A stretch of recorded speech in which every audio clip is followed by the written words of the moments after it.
Good morning. Good morning. Let's see if we hear anyone yet. Here's where I can grab it. So I'm going to change We're a this little early. so that they have a... Oh. Is that okay? Does it need to move somehow to get the right angle? This way. Oh.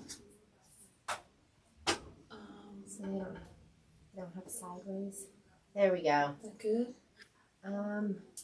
You can see. Does that look good? Do you want to move it up further, or we can do you want to make the area bigger? Because this is probably you want to keep it like that? Yeah, because we're going to be doing some okay intricate little things here. Hello. Good morning. Okay, I'm going to turn this towards you too so you can see the chat. Okay, good. And then anything else you need from me? No, I'm good to go. If I do, I'll scream. Oh, God, your hands look so good. Oh, my God. No. Hi, Miss Joanne. Here's Renee. They can hear and see well. That's what we need to know. Perfect. Yes. We're a little bit, can you guys believe we're early? Early? Yeah. And everything's set up. People are they show up 5 minutes past. They're like, it's going to take them a little while to get their, what together. Hi, Miss Pam from Colleen. All right. Good morning. Good morning. It has been a hot minute since I've done a lot. You have had fires near you, haven't you, or no? Portola. We haven't even had any smoke, though. Thank goodness. Yeah. You know? Yeah, but I think they put that one out pretty fast. Wow. You guys got fires over here, don't you? All around you? No. Yeah. I'm so busy working. I'm not even. The fire's just going to burn down A1. I'm going to go with it. Oh. Is that awful? Call me if you need anything. Okay, I will. I've missed you. I know. It's been a long time. Okay. I'll see you. Yes, it has been a little while. We are going to have some fun today. We're going on an adventure. Another adventure here. Good morning. It's a cute little bag. It is a cute little bag, and we're going to have fun making it. I've made, 5 now? I've made 5. This will be my 6th one, and they're just so much fun to make. So yeah, I know it's been a while. I was at the lake for a week, enjoying some swimming and floating and family. I had a couple of my sisters with me. Hi, was I on the Kimberbell? I don't know. Was that when we were all at dinner and we said, Happy Kimberbell Day? I don't know. But when I watched it, I saw, you may be confusing me with Lori. She has brown hair too. You do not need, I'm not going to use the embroidery arm for quilting. But we can talk about how you can do that in the hoop, if you'd like. It is going to be on the Bohl. So it's, it's pretty thick, but it's not going to, your machine will handle it just fine. But just know that you might want to raise your foot just a tad, just maybe one little bump up there. But yeah, I would use, if I was doing this in the hoop, I would probably use a sticky back, maybe a sticky back cutaway, because if you're going to do a bunch of quilting, you're not going to want to pick out all the paper. So I would use a cutaway, and it's not going to affect the, a little thin layer of cutaway stabilizer is not going to affect how your bag feels or looks. So this is one I've made. This is a very colorful, fun one. And here I did do it in the hoop. You can see, I don't know if you can see very well, but I used a fill. I just filled you know, whatever my piece of Bohl was. I just, you know, I think they're 6.5 by 11, I think. And I just filled a square. I put a square on the screen, and I put a no-sew around the square, and then I filled that square with fill that I have. And I think this was one of the extra fills and motifs that you can get. It's got leaves and little flowers. I don't know if you can really see that very well because it's kind of on a, but you know, if you have plain, like we're going to be doing just a white one, it would show up a lot, and you could do some fun threads and stuff. So yeah, doing it in the hoop. Of course, you do it before you put the zipper in. You put the zipper in after. But yeah, it's not hard. It's just like any other. Like I said, do a square, whatever this is here. Put a no-sew around the square because it's going to want to do a satin stitch. It defaults to that. Mine does anyway. So I put a no-sew on that, and then I fill that square with my whatever design I want. And on these, I think, okay, so this one I did, oh, they're all intermingled.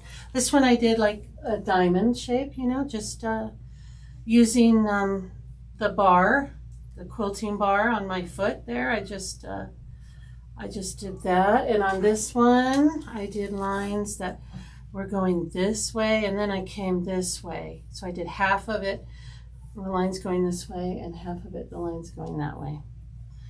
And yeah, that's how I did that. And on the front, you can, you know, maybe do something down here. The one I forgot to bring today, I did a, I did just a decorative stitch, like a flower that I have in the machine under the decorative stitches, not in embroidery or anything. So that was fun too. So you could do something down the sides. That would be fun. So that's what I did. Good morning, good morning. Okay. Time is it's 29. We might as well get going, huh? Hello, hello. We're gonna have some fun today. So, okay. So everything's cut. Everything is cut. I'm just going to show you what I'm using today. So everything is cut. I got my triangles. I got my little triangles, and I got my big triangles. Okay. My little triangles are going to be the same as my background. And I like that because then my triangles I picked kind of stand out, you know. They don't, because I did a hodgepodge on this one. And I think the triangles kind of disappeared just a little bit. They're really pronounced if you use the same as your background for the little triangles here. Okay. I've got all my cuts. I've got everything that's supposed to have SF 101. I have that. Let's see. Do I have that? Yeah. This is my pocket. This is my back. These are my my liners, and your liners need SF 101, okay, because they're going to be holding the magnet. And we're going to be doing the Sew-In Invisible Magnets by Annie today. We're going to be doing the invisible, these are really nice to have. And when you see how easy they are to put in, you're going to want, you don't want a drawer full. Okay, what else? I'm going to be using a glue stick, and I'll show you how I'm using that. You don't need this, but it kind of makes things a little easier when you are putting down your triangles and sewing them. First thing we're going to do is our tabs. Also, I'm using basting tape for the zipper. That's to hold my zipper in place while I am sewing that down. Because it's kind of a, it's, you know, well, you see the zippers in here, they're kind of behind there. You want that to hold down while you're sewing around that, okay? I'm using this to line up my triangles and make sure that my triangles are not getting, you know, I want them all to be pointing in the middle, you know. So I use I'll show you how I use this. You can use any kind of little ruler to do this, but this is the one I have. I'm going to be using a single zipper foot here. I really like this zipper foot. Number one, it's Teflon. That's always nice if you're ever going over vinyl or leather or anything like that, putting a zipper in. If you make any kind of bags, this is a really good one to have. It's also, this foot is 1/4 inch. So I know that if I move my needle over to the left, that when I line this up, it's 1/4 inch. We're going to be using a scant 1/4 inch for a lot of things. So I'll show you how to do that on the machine. It's really simple. You don't have to figure out what a you know, scant 1/4 inch is just like 1 stitch length left, or, you know, 1 stitch length smaller than 1/4 inch. It's just a little bit smaller. Fabric marker. I'm using a fabric marker that does not go away. This is a because you're going to be marking your Bohl, so it won't be seen. This is because I want to be able to iron it if I need to, and you know, you could use water soluble, you could use it air dry. I don't have either of those, so I'm just using a marker. This is a fabric marker, and yeah, and it's as dark as it can be, so hopefully it doesn't show. I don't think it will. I think I've made light ones with this and it's not showing. Okay, what else? Of course, you need your directions, and inside your directions you have your templates. Talk about templates. Mine are very, very used and loved. They're not like cardstock, but they're a little thicker than regular paper. So they'll last you a few bags. I have poked holes here because you want to mark these on your Bohl when you're doing this template. So I just poked a little, I had a little paper punch, real tiny one, and I just poked a little hole in there. You could just use the tip of your scissors and just kind of dig out a little, but you won't be able to put your pen, whatever marker you're using, you're going to want to put that through there and mark those. Those are important when assembly for tomorrow. Those markings are going to come into play. So you cut out your templates. I did cut out, I messed up and I cut my zipper pocket template. This I'm not really going to use. I kind of did the measurements on everything, and I'm just going to kind of follow these measurements and I'll mark my own little rectangle on here with these measurements here. Okay, so that's what I'll be doing, but I will show you how, you know, I just don't think you need this. I mean, I like having the measurements on this and everything, but when you're doing your pocket, you know, you fold your page, you fold your thing, and you lay this down on here, and I'm like, well, how am I supposed to mark my pocket here? I don't know how I'm supposed to do that. I mean, I guess I could have cut it. I don't know. So I just measured everything, and I'm just going to measure it on here and draw my own. So does that make sense? How did you cut the triangles? Mine did not come out right. Oh, okay. So yes. All right. There is, yes, I have cut mine wrong. I can't tell you how many times. So the triangles. She wants 2 sets of squares. Let's look at that. So when you're doing the flying geese, you have your measurements for no flying geese, but you're using some, you know, here, the exterior is all. This is for no flying geese. You're going to do 2 of those, blah, blah, blah. But if you're doing the flying geese, you come over here. She wants you to cut 10 printed, like your pretty fabric that you want going down up the middle. That is 10 2 1/4 squares. Okay, and then you're going to cut those in half, just one time. You're just going to have your, so I'll just lay these out like I have a square, you know, and this should add my square. If I put these together, that should be a 2 1/4. Can you guys see? So much glare. So that should be a 2 1/4 square. It's be the same color, of course.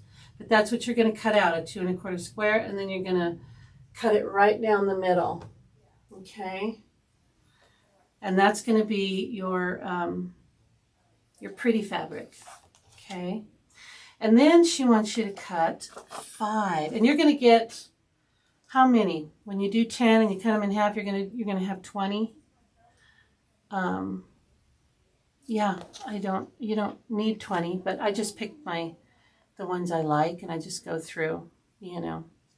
So you don't need them all. I think we're only going up 10 triangles on the Bohl. So anyway, you have your 2 1/4 cut down diagonal. And then you have your light color, which is the same color as my background. And these we're cutting bigger, right? We're cutting at 2 5/8, which is 1/8 of an inch over 2 1/2. So we're just a little over 2 1/2 on these squares. But we're cutting them diagonal and diagonal. We're making an X. So, let's see if we can see. So we're doing we're doing 2 diagonals. So let's say that square was 2 5/8. Cutting down this way, and we're cutting down that way, and we're making smaller little ones. Because we need more of these, right? Because they're on either side of the triangles. So these are a little smaller. So I hope that helps.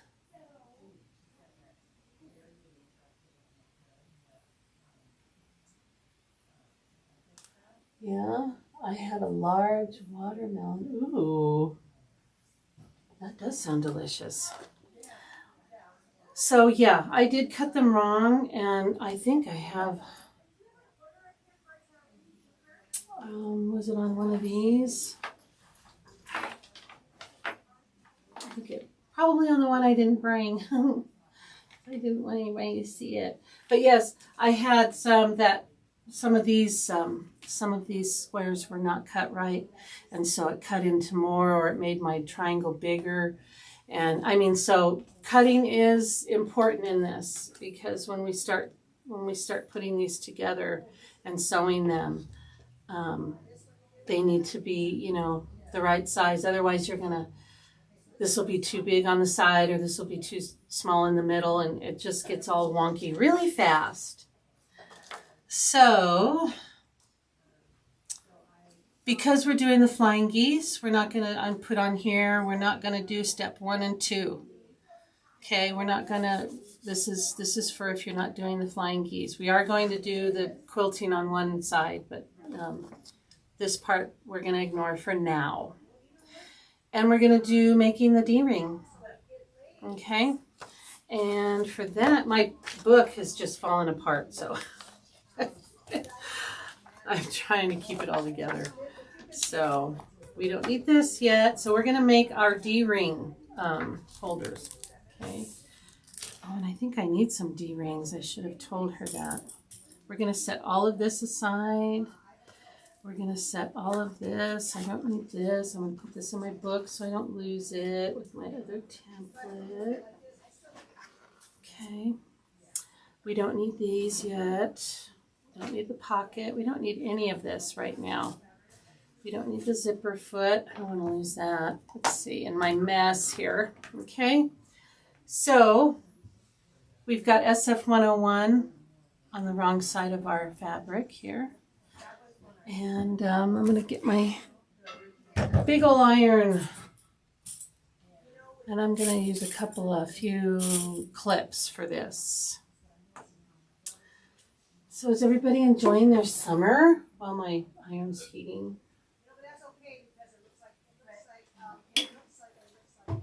Yeah, cutting is a big deal with these triangles. So we're just going to fold this in half. I'm going to try to be in the frame here. Fold it in half just to get a line going down the middle. Okay. And that's going to be really hot. We'll blow on it a little. And then we're going to bring up one side to that middle fold, you know, just like we're making a strap or anything like that. And because it has SF101, it's not going to want to stay, which is why I have my clips. Okay. So there's that. And then, oh, let it cool off. It's super duper hot. Okay. And I'm just going to give this a little, so I can get it really hot when I touch it. I touch it with my nail. And I'm going to put some clips on here. Whew, wow. Okay. Whew. Okay, there. Should stay. Oh, that's in the middle. Should stay. Okay, so that's good. So let's go over to the machine and let's sew on both sides. And we're going to sew really close to the edge on both sides. Let's do the open side first. And because I didn't, let's make sure that it's kind of lined up. I'm going to hit it with the iron one more time just so I don't have a little lip there that I don't want. And it wants to do that. There we go. Oh my goodness, that's hot. Okay, here we go. Okay, all right. So now it's all even, but I'm going to do the open side first just to get that closed up. Okay, let's go over to the machine.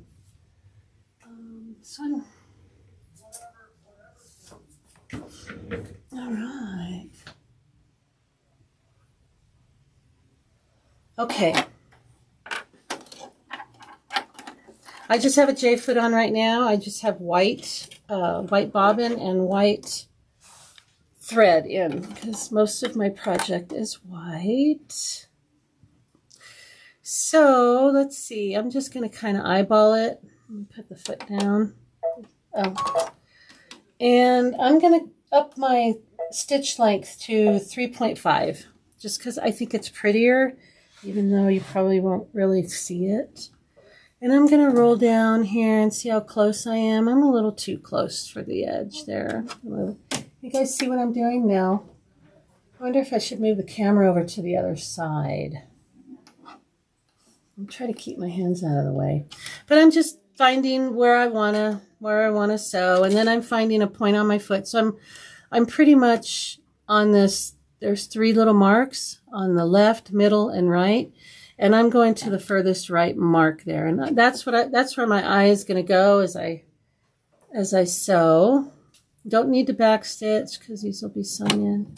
Oh, see, to me that's not, it's too far. Let's do a little closer here. There we go. I'm going to go slow because this likes to move around a little bit.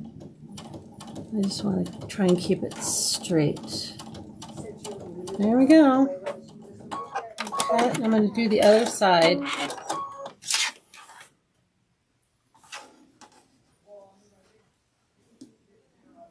Your dog loves watermelon? I've never tried. I have a dog that would probably love it. I mean, she eats whatever, unless it's her dog food. And she's like, what is this? I want what you're having. No, she's a good eater. She's very food motivated, which is really nice because you can get her to do just about anything. Trying not to get too far off here. Here we go. There we go. All right, so now we have our, and we're going to cut this in half. Okay, let's go over to the table. How's that camera angle? Should I move it to the other side, do you think? Okay, let's go back to this one. I'm going to grab some scissors, and I'm just going to cut this in half. Okay. Just folded it in half and cut. Those are what your D-rings are going to go on, but we don't need these right now. We're going to need these during assembly, probably tomorrow. Yes, I'm going to need these tomorrow, so set them aside, don't lose them. All right, let's get into the fun stuff now, the pretty stuff. We have our, now I don't think I cut this right, so I cut mine at 11. So I did the 2 6.5 by 11s, which is wrong. This one is supposed to be 6.5 by 15. So when we look here, this is just for the fabric, okay? These flying geese panel, this is just for the fabric. It's not for the Bohl.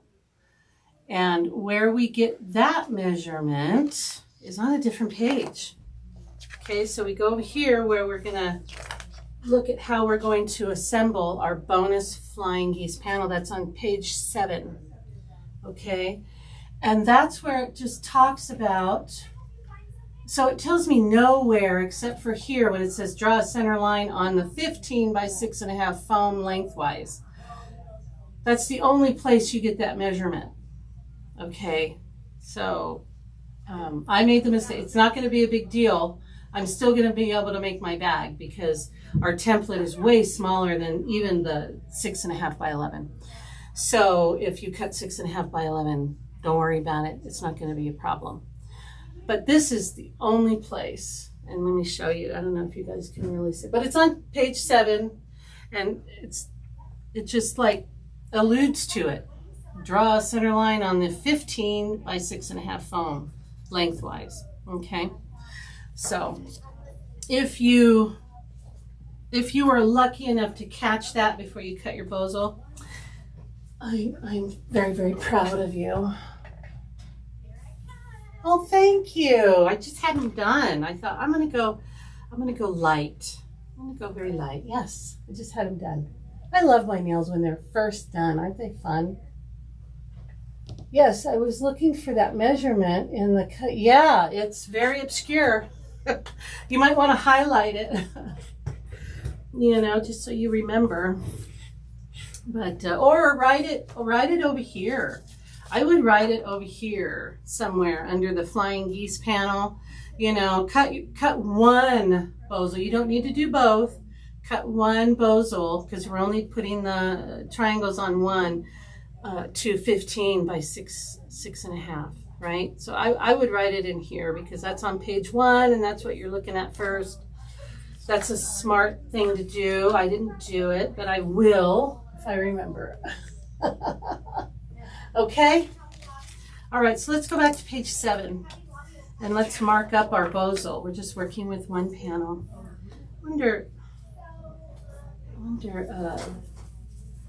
Well, they're both folded like that. Okay. You know, that's fine. And you know, you could use fusible, might make it easier. I'm going to use a glue stick, but I'm getting ahead of myself. So let's look. We've cut our triangles. We've cut our big triangles and our small triangles. And what's confusing about that is assorted fabric for big triangles, you're cutting the smaller square. So just keep that in mind. And then the small triangles come from the bigger square that you cut. So yeah, I'm easily confused. So yeah, that confused me a little bit, but then my brain said, okay, we're good with it. Okay, so step 1, from the assorted fabric, oh, we did that, we cut them. Okay, so step 2, we're gonna draw a line. We're gonna draw a line down the center of our foam, okay? And we know that our foam is 6.5, or it should be close to that. Let's see, 20, 1, 2, 3, 4, 5, 6. Yep, mine's 6.5. It's a little wonky, but that's okay. So I'm gonna take a ruler and I'm going to find the middle. The middle of that is what? 3 1/4. Ow, sorry, I'm gonna use this gigantic ruler. Okay, so 1, 2, 3 1/4. That's going to be my center, right? You guys see what I'm doing? Kind of. Huh? I wanted you to be zoomed in, but then I cut off some of the So I'm just finding 3 1/4. That's going to be, and I'm using the fabric marker. And we want that mark to be pretty accurate. Okay. So I'm just going to draw a line. Okay. There's my line. You can see that pretty good, right? Okay. Now, I keep closing my book. I'm afraid to open it like this, but it's falling apart anyway, so I'll just get another one. Okay. So we drew our line, and now we're going to go 1 1/4 on either side of these lines. Okay, we're going to draw another line. We're going to do 1 1/4 and down, and we're finding our line we just drew at 1 1/4 on this side.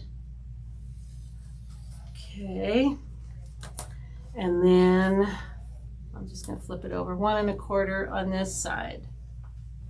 Okay, there we go. And then those are our lines that we're going to be following with our triangles. But then it tells you step 3 is starting from the bottom, place a big triangle on the foam about a 1/2 inch away from the bottom. I'm just going to go ahead and draw a 1/2 inch, right? Let's just do that. So we have a straight line to start with. Okay, there's my 1/2 inch from the bottom. All right, I'm done with the ruler for now. This is what your bozo should look like. Can you see? We have our 3 lines and our 1/2 inch from the bottom. All right. Now she talks about a scant 1/4 inch, and we're gonna do that on the machine, and I'll show you what I do. Sew a small. Okay, we're placing a big triangle, a 1/2 inch. So we're gonna take one of our pretty, and we're going to lay it down like this, and we're just going to make sure that that point is on that middle line. Okay, and you can put a little bit of glue on it. So I just have a glue stick. I just want it to hold it. When you're sewing on foam, I feel like, you know, things get askew pretty easy. So I'm just going to use, you can use whatever you want. I'm just going to use just a little bit of glue, and I'm just, because I want that tip to stay there as I'm sewing. I don't want it to move. And you are using these are all cut on the bias, so they're very stretchy. Okay, so we're going to lay that down. We're not going to sew yet, we're just laying that down. Now she says step 4, sew a small triangle to the left short side of the white triangle using a scant 1/4 inch seam matching the bottom corner. Now, I don't know what she means by that, okay, because if I match this bottom corner with my piece here, right sides together, and I put it like this, and I flip it over, I just, you can't do it once you start getting up here. Okay, I don't know how to explain that. I mean, you could probably, what we're aiming for is for this piece to line up with this outside line. That's what we want, right? So we're going to put it right sides together, and she wants us to, I will show you how that really doesn't work. I find it works better if I center that. But let's do this, okay? So we're kind of lined up the same on the bottom. We're lined up the same here. Let's do our scant 1/4 inch and see where we fall, because that's, you don't know until you flip it over if you're hitting this line or not. It's sometimes I have to unpick sometimes. Okay, so let's go over to the machine and I'll show you the scant 1/4 inch. I mean, you guys probably know, but in case we have some newbies. So I have on my, oh, yeah, I'm there. I have on my J foot, okay? And if I go into, let me move you guys over here so I can show you what I'm doing on the screen here. So let me hide you so I don't make you sick. I don't want to make you sick. That was my hand, sorry. Okay, so I'm in utility stitches, And I want stitch 30. Stitch 30, it has a P by it. Can you see it over here? It has this P, it's for piecing, and it makes it so the needle is 1/4 of an inch away from the side of my J foot. So I'm going to put that in. So now you can see it moved over just a little bit. So now if I follow, can you guys see? Yeah. If I follow the side of my foot here, I'm exactly 1/4 of an inch, and I like that. If you don't have a 1/4 inch foot, you know, this is great. And you really can't use a 1/4 inch foot on this because it'll drag on the Bohl. So we have to do it this way. Now I need a scant 1/4 inch, okay? So then I come down here to my shift, my left-right shift. I'm going to want a smaller seam than 1/4 of an inch, so I need to move it to the right, right? Where am I at here? Here we go. I see. Oh, there we go. I have a delay on I have 2 iPads I'm looking at. I have a delay on one and not on the other. Okay, so you guys can see. I need to move my needle to the right because I want my 1/4 of an inch to be even smaller. So right now it's at 1/4 of an inch at the side of my foot. I'm going to move it to the right, and I just want to go 1. And I think up is right. I don't know. Yes, up. So I put it at 5.75. That is going to be my scant. Okay. So I don't have to think about it. I don't have to worry about it. I just follow the side of my J foot, and I'm good. Does that make sense? Do we have any questions? Sorry about all the movement. Okay. So let's, maybe we can get some better lighting here, right? I don't know if that helps or not. Okay. So like I said, the side of my J foot. So I'm going to put my J foot down. I'll put it down. And I'm going to put it, I'm going to line up the fabric right here with the right side of my foot. Okay, and then I'm going to go, and we're going to see what we get. It's a surprise for me it is. We'll see if this works. And I just go like to the end, to the line. Okay, so let's just look. Let's just pull it over. Look, so I'm good. I am at that line. I really don't want to be over it, and I really don't want to be inside of it because I'm going to be putting a piece of fabric here, and I don't want. I want to catch this in that seam when I do that. Okay, so there, that one's good, right? That one's good.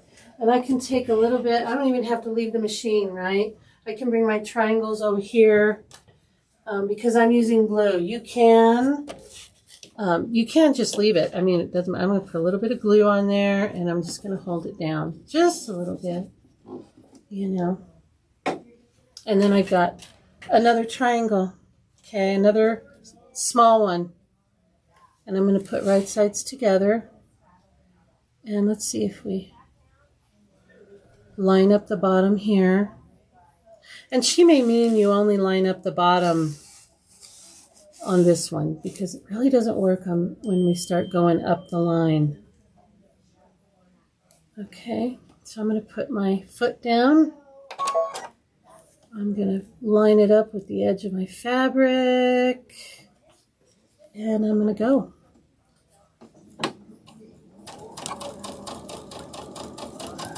And I'm just going to kind of go to that middle line. I don't need to go very far past this middle line. And I'm going to see how I got. We'll see this one. This one I got too much. I got too much. So that's got to come out because I'm not going to catch that in my Jack is going to, he's going to be here all day helping us out. He's going to be here all day, but it's no big deal. I'm just going to take this off real quick because I really need those sides to meet that line, these triangles to meet this line on either side. Okay, so I'm going to try again. Right side, let me find my right side. That's my right side. So I'm going to, I'm not going to line up everything perfectly. I'm going to, okay, I'm doing my scant. Let's hope this one works. Be a little more scant, I guess. If you need to. We could move our needle over. I haven't had to, though. Okay. There. That's better. Now we're there. See, we're lined up with that line. Can you see? Yeah, you can see we're lined up with that line. I'm going to put a little bit of glue there so it doesn't move around. And put it down there. It's a little over, a little more over than I'd like, but I think it'll be okay. I can kind of make it be where I want. Okay. But it's really important that all of this lines up. Okay, now we're putting a new triangle on. Let's go over to the other camera and let me show you how I do this with the ruler. I know I'm probably making it way more complicated than it needs to be. Where did you get where did I get my straps? Oh, those are on Amazon. The straps for the bag, the leather ones. Well, they're faux leather. But yeah, she got these on Amazon. This one is a little more expensive, and it's a little better quality. These are a lot thinner, and I think this might be real leather. Yeah, it smells like leather. These are not. These are faux leather. But, I mean, they work just as well. So, yeah, Amazon. Amazon is a great place for those. She doesn't carry those in the store. Okay, so I'm going to line that up. Can you see what I'm doing? All right, where is my little ruler? I have a little 1-inch ruler that I was showing you guys. There she is. Okay, there's my little 1-inch ruler. What I'm going to do is I'm going to take my next triangle. Let's see, what do I want? This is the hard part, right? This one would be good, I think. This one? Let's just do this one. Okay, so we're going to be laying it down like this, but we want our tip to be lined up with that line. And it's, well, you can here, you see it here on this first one down here. But what I would do is I would take my triangle, or take my ruler and move my triangle so that it lines up, okay? And then I'm going to take that over and I'm going to do a scant 1/4 inch there. Okay, let's do that. I guess the ruler will come in more when you can't see that you're away from that line. So let's see. Okay, so we're just gonna do our little scant 1/4 inch. Okay. And let's see how we did. Let's see. When I flip it up, I want that. It's perfect. There we go. And we didn't cut off much of our tip here. I think we got a pretty good tip. You know, you would love to have your little points. And you may get some and you may not. I know, it is unmistakable. She laughs all day. I'm going to put a little glue on this. And I'm going to put it where it needs to be. And then I'm going to put the 2 whites, the 2 light colors on the side. And I'm just going to center it at this point. Because if I did it up here, I mean, it would miss here. So I'm just going to center it from here on out, I think.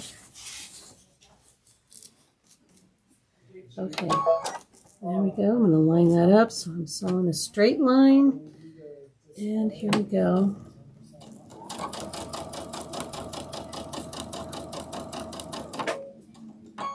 Okay. Yeah, today is all sewing. Oof. Gosh darn it, I'm far away. Can you see? I'm about 1/8 of an inch. I can't do that. I have to find my happy place. Where's Jack? You run off. Where'd you go? Where'd you go, Jack? Oh, here he is. He was hiding. He doesn't want to work. I don't want you to work, Jack. I would love to give you the day off. But it's just so important that you reach those lines. And you'll find your groove. You'll find what it takes to do that with these little triangles. So right sides together. And I'm going to hang it over a little bit so I don't see my pretty fabric underneath. Maybe that will help. I'm doing the scant. Okay. Let's see. Hopefully this time it works a little bit. I feel like I didn't. Okay, that's close enough. That's close enough. It's like right on the line. And I'll catch that because we're going to go 1/4 of an inch over that line. So you have 1/4 of an inch to play with, but I have sewn my panels on the side here and not caught these. So it's a thing. It can be a thing. Let's do the other one.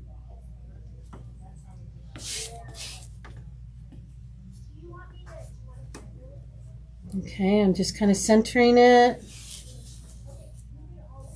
All right, let's see how we do.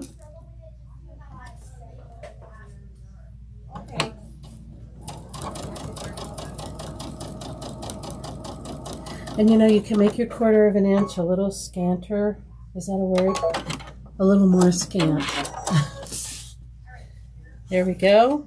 We're hitting the line. That's good. Okay, I'm gonna put a little glue on there. Okay, let's go back over and we'll put the big triangle on. Okay. Starting to look cute. All right, let's go. Okay. I find a place for my book here. All right, so I need to put another one. Let's put purple. Do I have a purple? This is pretty purple right here. We'll do this one. Oh, what's it? No, not that one. Okay. So now I don't have this line down here to help me, and I need my point to be here. So I'm going to take my little ruler and I'm going to line it up. And I line it up with this one too, even though up here I won't be able to do that, but that helps. So I need to move it over a little bit. And I'm going to line it up again. That looks pretty good. That looks good. So that's what I'm going to sew. Let's go. That's how I try. You want your points all going up the center. And let's do a little bit of a scant because I cut off my point on the other one. I might make my stitch just one more click scant. Because I mean, I would like to have my points. That would be nice. Let's see if I have a point on this one. Let's see. Surprise! Oh, I'm far away from my point. Well, now when that happens, you really can't take more, like, you know, if I was sewing a quilt, I would just go along here and find my point. But you're going to make this triangle too small and it's going to start to look wonky. But I hit my center right on. So, here we go. Now we're going to, oh, glue. I want some glue. You can iron. Ironing does the same thing. Or you can use the fusible Bohl. Use a tiny iron and fuse it to the Bohl. They make that, you know. Okay. I like the fusible, but I didn't have any. So I'm going to center right sides together. Okay.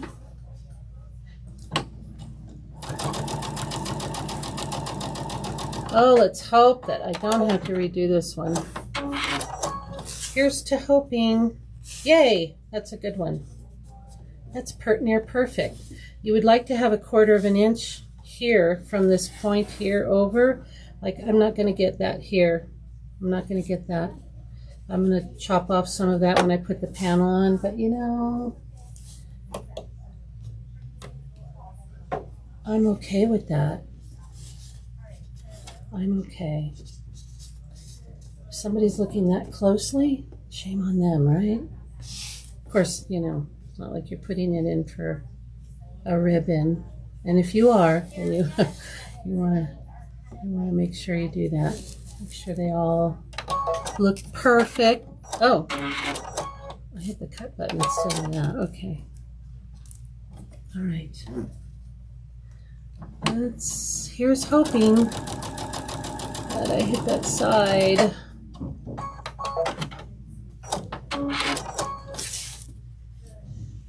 Very nice. Very nice. Those both are hitting very well. Hitting that sideline. Okay. All right. So I'll do the big squares over here with the ruler so we don't have to keep going back and forth. Oh, thank you. Thank you, Donna. That is the sweetest thing you could say. I do appreciate that. I'm just really just sharing what I've learned. Let's see, how about these blue flowers? How about that? By doing like 5 of these. And just trying to help you guys not make the same mistakes. So I'm going to take my ruler again, and I'm going to, I can still use this bottom line, so I'm going to do it. I need to move it over this way. But I have had my triangles kind of go, whoo, and so I'm kind of like traumatized by that. So I'm like a little fuss bug when it comes to, there we go. That looks pretty good. That looks good. So, and you can see I have a little bit of this white here. So I'm going to ignore that. I'm going to ignore that it's, you know, this should be straight because I lined up that point. So that's what I'm going to do. I'm just going to follow my big triangle on my foot. See how it goes. There we go. There we go. My point's perfect. My point is there. And this Uno glue is just like school glue. I got it at Amazon. I think you can get a big box of them for next to nothing. All right, so let's put our whites on the side. I do have some, you know, like glue I use when I'm quilting and stuff, but that glue's really expensive, and I don't want to use it all the time. I don't know if you guys watch Kimberly Jolly. That's such a fun name, Jolly, on Fat Quarter Shop. But she uses glue a lot when she's doing flying geese, especially if they're really tiny. Well, that's pretty good. That's pretty good. Okay. And I'm just using this glue so that I don't have to go back and forth to the iron. The iron will do just as well. Okay.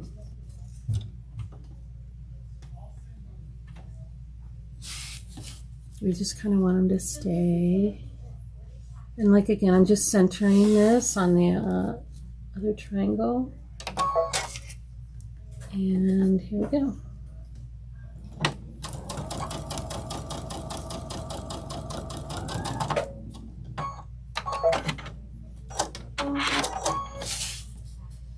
Very nice. Very nice. Lines up with my line here. That's what I'm looking for. And I would say that's probably the most important thing, because if you don't, when I sewed my panel on and one of these was not caught, this part wasn't caught when I did my 1/4 inch, I was very sad. I was very sad because it's like You're almost done. Okay, what do you think? How about, this is the hardest part, is picking. How about a blue? No, we just did a blue. How about one with just flowers? That's pretty, isn't it? This fabric is, I don't remember, but she has it. She has it here. She has it in the, she has it in fat quarter bundle, and which is gorgeous. And she has it, I'm going to just kind of line up the bottom of this with the line, and I'm going to move this over just a little bit. Okay, that looks really good. That's what I'm going to sew. It's sketchbook. Is this sketchbook? This might be sketchbook. But it's just gorgeous material. I just love it. I had to have a fat quarter bundle. I don't know what I'm going to do with it, but right now I just look at it and say, oh my gosh, that's so pretty. Kimber, yes, she's a really amazing. Her blocks come out so flat and beautiful. And that's perfect. My little point is right there. Took kind of a big one there. But I have my point here. I'm close to my point. I like that. That's good. Okay, so that one looks good. But yeah, I like how she presses like all of her seams open, so that when she lays the block down, everything is really flat. It's just, but she starches. She starches. She did a whole video on how she starches fabric, and I mean, she like puts them in a bucket full of starch and then hangs them to dry, like by the yard. I don't have any place I can do something like that. Okay, let's see. But it sure does help. I do starch when I can, but it's just, you know, spray starch and then ironing, because it does make a difference. That's good. It should get caught in there. Remember, you're going to be 1/4 of an inch inside this line. So that should be good.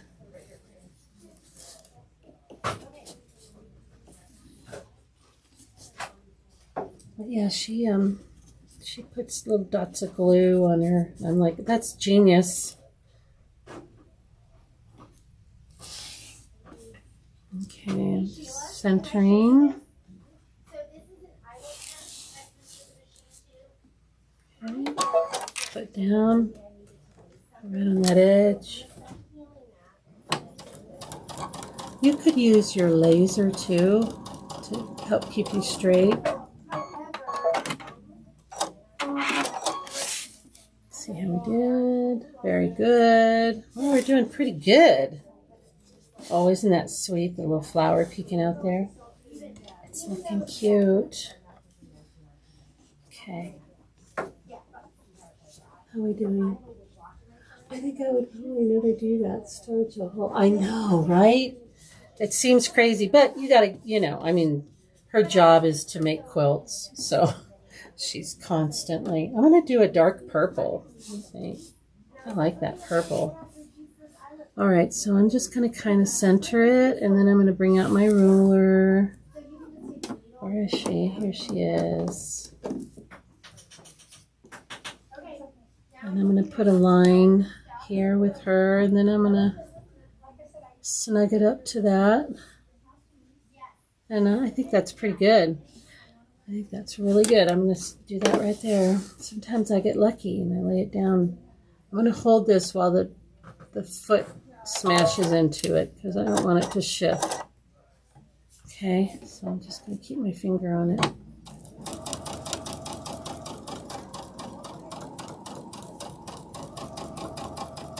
Okay. Yeah, so because my Bohl is not 15 inches, I'm not going to get all 10. They want you to put 10 of these big squares, the color, the printed squares, these pretty ones. They want 10 of here. I don't think I'm going to get 10. I might get 9. 1, 2, 3, 4, 5, 6. I got 6 now. I could probably do 3 more. I don't think I'm going to. Oh, white. We're doing white now. Right side down. Center it. Keep it kind of straight. And when I say straight, I mean like with that side of the big triangle. There we go. Here we go. Yeah, the scant thing is so important, but I'm thinking to myself, why didn't you just make the triangles bigger? Okay. That is sketchy, but I think I'll catch it. I think it'll be okay. I have a little bit here but I'm going to be 1/4 of an inch in, so I think I'll be all right. Okay. All right. Got a white one. Right side down. Center.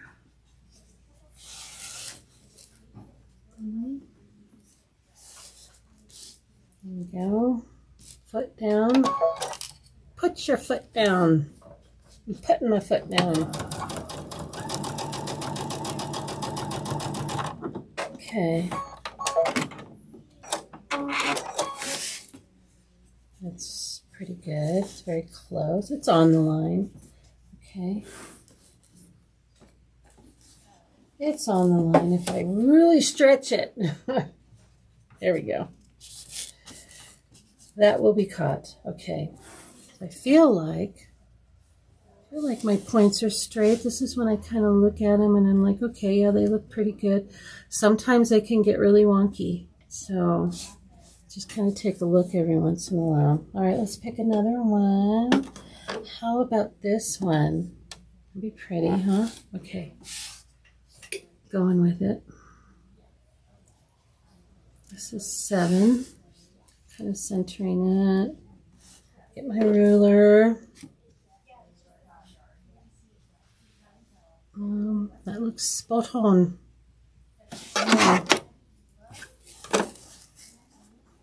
Hold it on these two while the foot presses down on it, because I feel like that could move it. I don't want it to move.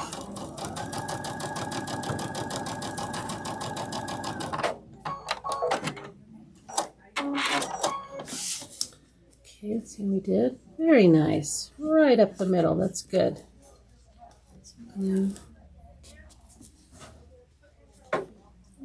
Looking good. Yes, it is. Isn't it pretty? It's going to be pretty.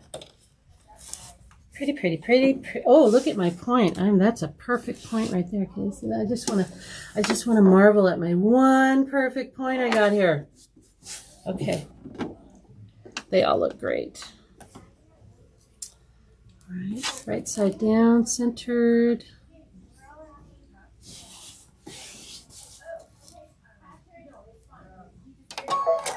Okay. All right.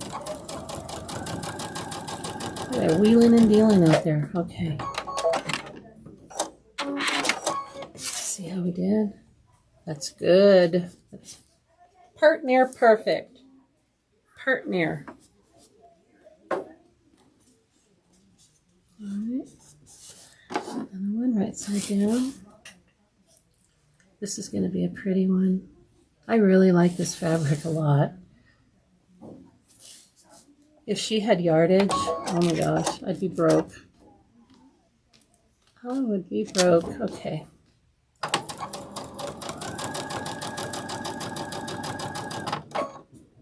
Let's do one more. Secure that. There we go. We don't worry about any like these dog ears or stuff. They'll all be covered up. It's going right to the line, if you can see that. So I'm happy with that. Gotta check every time.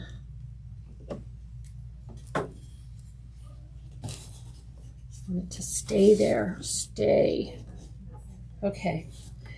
Well, we haven't had a blue lately, but this is kind of a, I don't know. Is that too close? That's the same print as that one, I think. So maybe a pink. I like the pink. What do you think? I'm gonna go with that.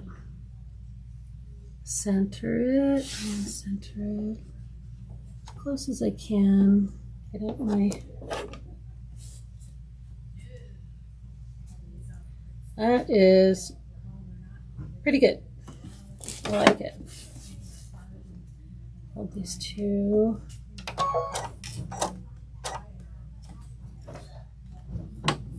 This is probably the most tedious part.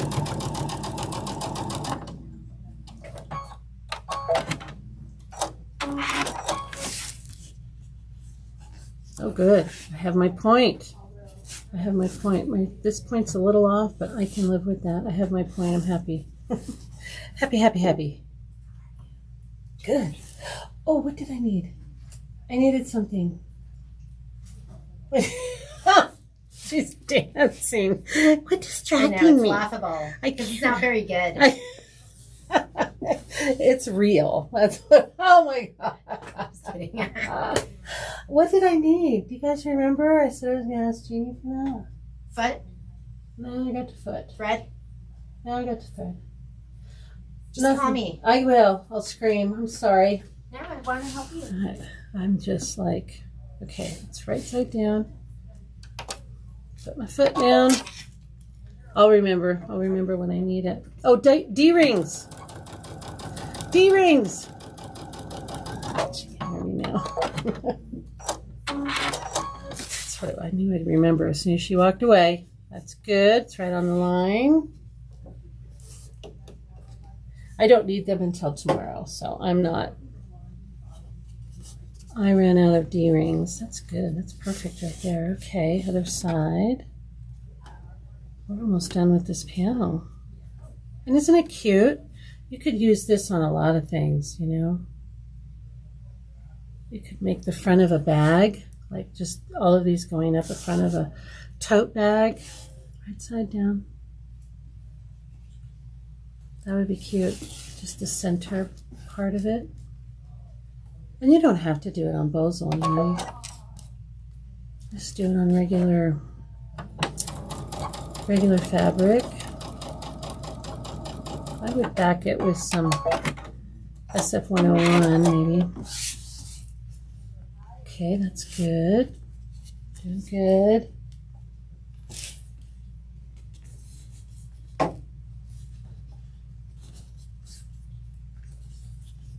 Okay. The hardest part, okay, let's see. This is what I have left. And I really like this one. I think I'm going to go with this. Because I don't think I'm going to get another one. 1, 2, 3, 4, 5, 6, 7, 8. Yeah, I'm not going to get another one. So I got to choose wisely. I don't have so much blue, and I really like this. I think I'm going to go with that. I'm going to go with the blue. I'm going to center it.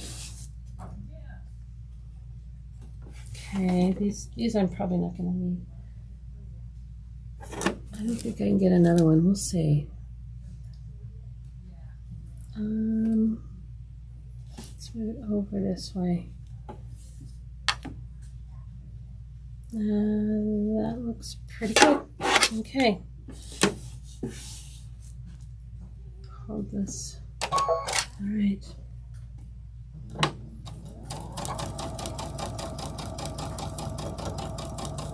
Is anybody making this with me right now? Yeah, I don't think I'm going to get another one. So let's put the sides on. Let's get some glue on. Oh, glue on this. Oh.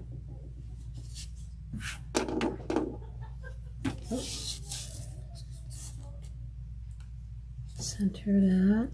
Why does it want to puff up like that? Let's put some more glue here. I don't want to. Glue. My glue's a little dry, I think. Okay, that's better. All right. Right side down. Is anybody making this with me? Not yet. It's on order. Oh, okay. They're fun once you start making them. And you don't have to do the flying geese. There's directions to do just two. And I want to do some really pretty fabric and do some fun quilting on it, and just have two solids. You don't have to have the flying geese. The flying geese it's pretty, but so would any kind of fabric. Ooh, I'm a little off there, but I think I'm gonna go with it, even though I can really see the line. I think I'm close enough. What do you think? Oh, I'm scared I'm not gonna catch it. Where's Jack? Here he is. Sorry I have to keep picking,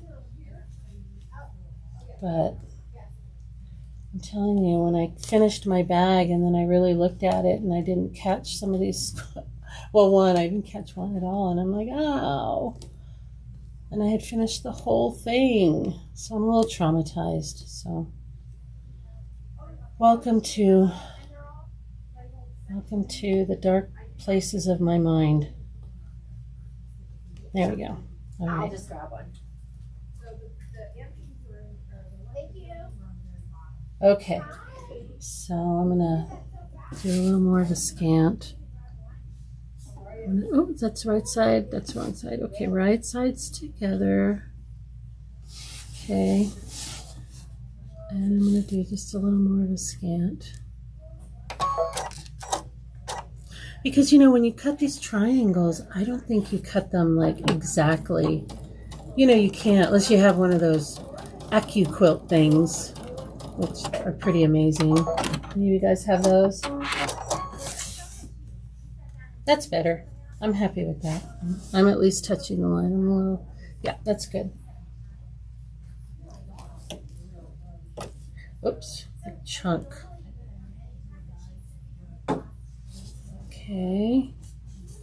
And then one more, and we're ready to put our side panels on. We'll read the directions and make sure that's what we're doing. Right side down. So see, if you cut your Bohl wrong and you don't have the 15, you'll see that it's okay. It is okay. You can still be good. You don't have to recut and waste some Bohl. You don't have to do any of that. Okay, that's good. That's good. Okay.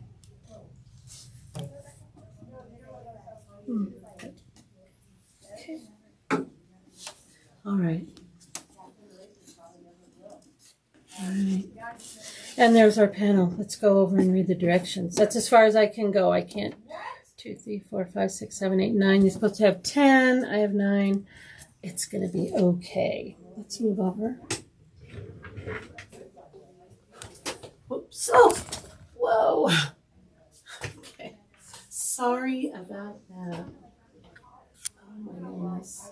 That camera, the space. I'm going to have to do some. I'm going to have to put something heavy there. I'm sorry. I'm sorry if I made you sick. The camera just fell. And I want to put something heavy on here. I don't see anything. She used to have some dumbbells back here. I don't see them. Okay, well, I'll just have to be really, really, really careful. Is that a pretty good view? It's, okay. Here's our panel. Okay. Okay. What is next? Oof. Let's see. Right. What step are we on? Matching the center, trace the template. Okay, so here's another. So she has you going through, open up, sew a small one, wrong side up, place a big triangle, finger press open, repeat steps until assigned number of triangles and press. So assigned number of triangles is 10. But she says nothing about the side pieces. She goes straight to matching the center, trace the template onto the panel. If your flying geese block is slightly smaller or smaller or larger than the template, adjust the top edge of the template. Doesn't say anything about putting the sides on. Nothing. So I put side pieces here. So we need to put our, we're not gonna cut out our template before we put our side pieces on. So let's do that. Make sure you make a note of that if you have your directions with you.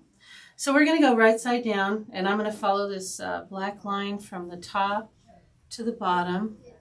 Okay, and I'm going to do my 1/4 of an inch. I'm going to do a regular 1/4 of an inch. Well, you know what? I can do a scant because it's just one little bump. So I'll do a scan. So we're going to go 1/4 of an inch, okay, or whatever we're set at here.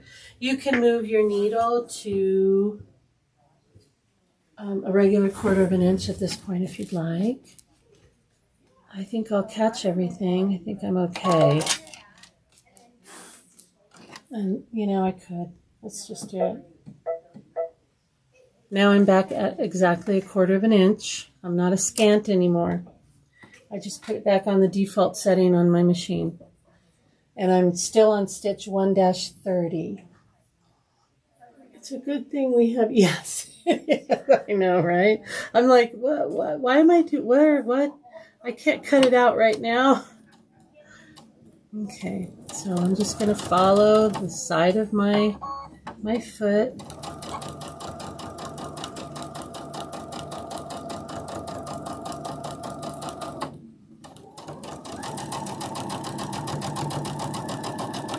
And we'll see how we did, how many triangle tips we cut.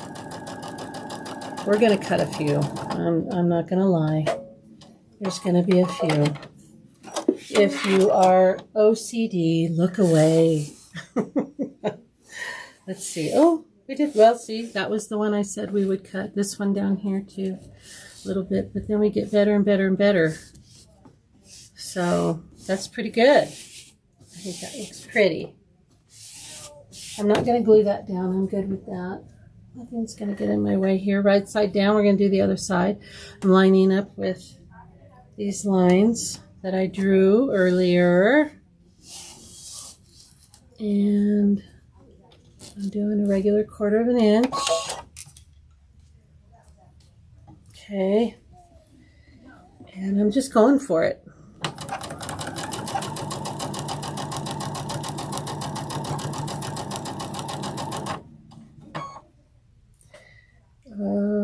Yeah, I can see here. There we go. And I'm probably going to cut that blue one, the little corner of my last square here.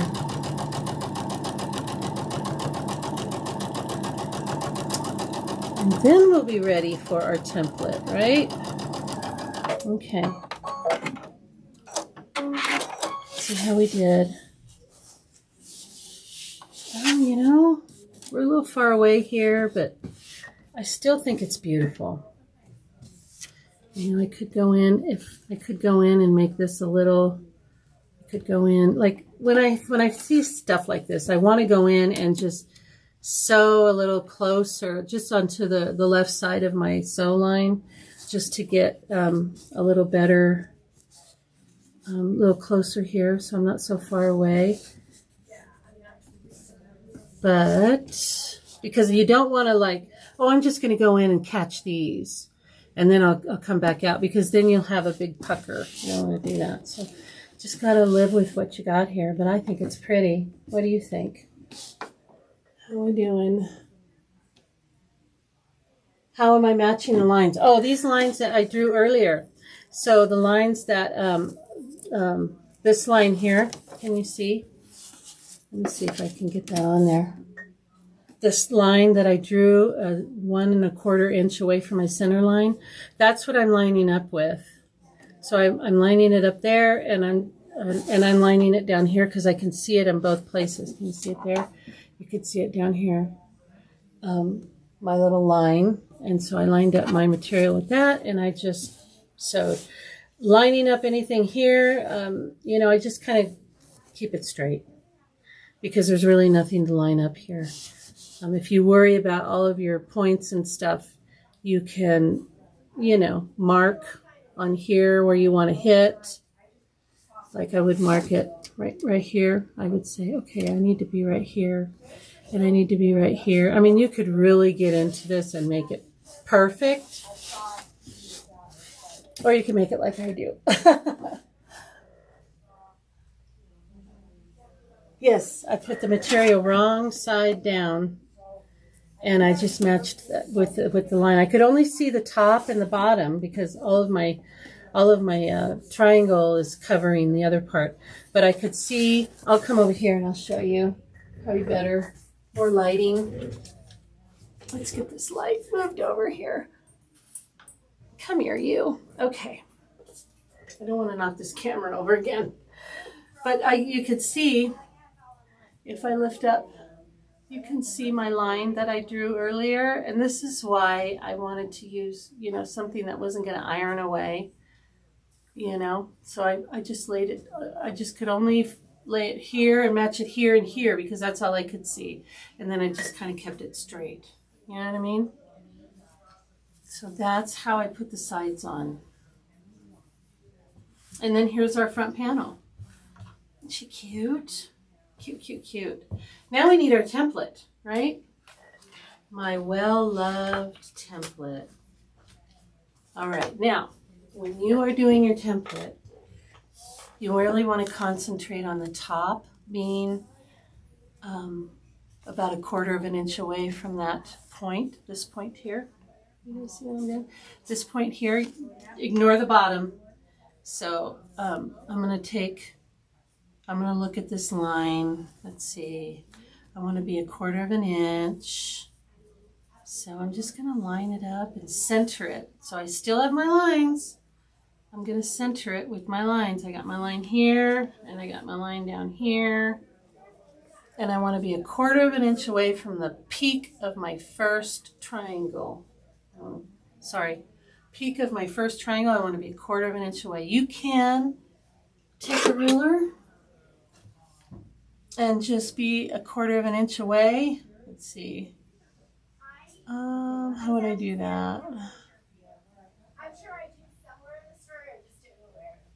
1/4 of an inch. So I guess, how would I do that? That would be 1/4 of an inch away. I guess I would go down this way. And you could make a mark. Okay, so 1/4 of an inch away from there. And I'll just grab any pin here. 1/4 of an inch away from my, yeah, I have 1/4 of an inch. I'm just going to make a little mark. Okay, there's 1/4 of an inch away. I'm going to put this at that mark. Okay, so we have 1/4 of an inch here. So you can make it pretty precise. So I can't really lean over, but I think that's close. So that's what I want. So when I sew my bag together, I have as much triangle as I can up here because I'm going to be sewing 1/4 of an inch. So I would like to save my point. Although, well, this one I did. This one worked. Oh, they're all tangled up. This one you can see the point of the first triangle, and that's what I want to achieve. That's what I want to try to achieve on my bag, is to be able to see that point. And to do that, I need to be 1/4 of an inch away from my sew right there. I need this 1/4 of an inch to meet with that 1/4 of an inch. And I need this line to meet up with my center line and my bottom line. Okay. This is where I want to cut my bag. This is it right here. So I'm going to put my hand on it. And first thing I'm going to do are these little stop and starts. These are going to come into play later, but they're really important. And we want to put this on the back too. So, but we'll do that tomorrow when we do assembly. So now I'm going to draw around, and this is going to be my cut line. Anyway. This is not the best. I'm running out of ink on this pen. But I should be able to see it. This is a light color. So I'm just going to go around, trying not to move my template. Now I'm not worried about that I'm cutting off this bottom triangle, although it's pretty, but it's got to go. Okay, I'm just gonna follow my template, try not to move it. Go back to the top here. Okay, how's that? I think we're pretty good. That's where I'm gonna cut.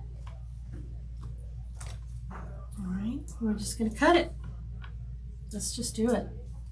Let's just cut this one and get this whole panel ready to go. Cut on this line. We have our little dots. I can see them. They're good.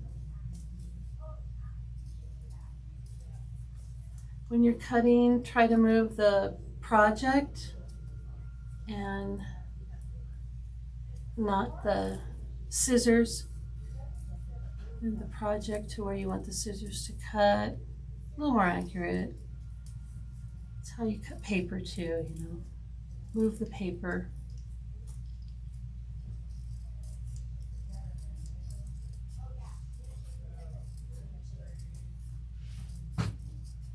On curves.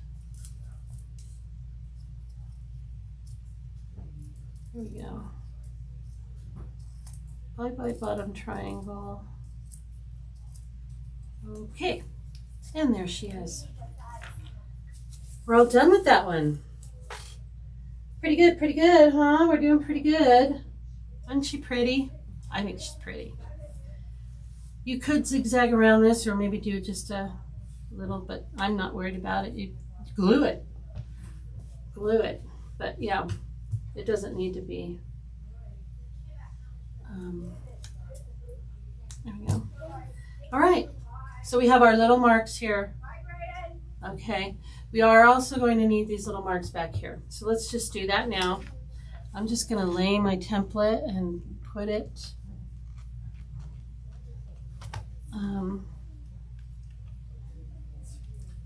over there as accurately as I can. And I'm going to mark, oh, I want my permanent marker. I don't want that one. That's an iron away. Here's my permanent. And I'm just going to mark them here. These dots are pretty important when we sew it all together. It's a stop and start point. Okay? All right. So let's put our lid on here. All right, let's set this aside. Get our next Bohl, and now you can use like, that's backwards. You can use like 505 or some sort of spray. I don't have any back here. So I'm just gonna glue. Because I don't have any, yeah, I don't see any. Okay, so I'm just gonna put glue on my Bohl. Just you know, you need to have it because you're gonna be quilting it, and depending on your pattern, if it's intricate, then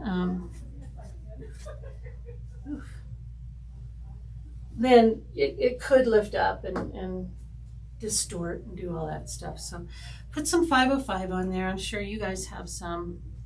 I'm gonna wipe my fingers off on this side. Okay, there we go. So now it shouldn't move. And I'm thinking, what should I do? Should I just do another diamond pattern?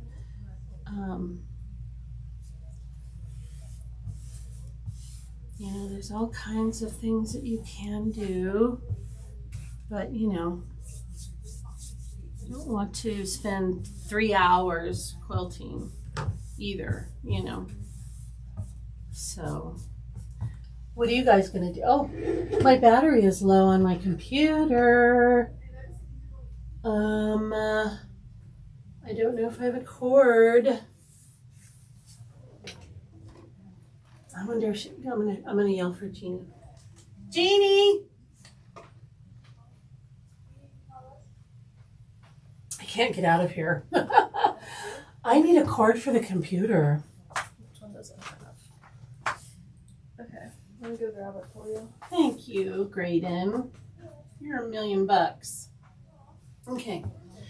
So this is what we're gonna, I think I'm just, well, what do you think? Oh my gosh, it's not very glued down. Maybe I should ask her for some 505.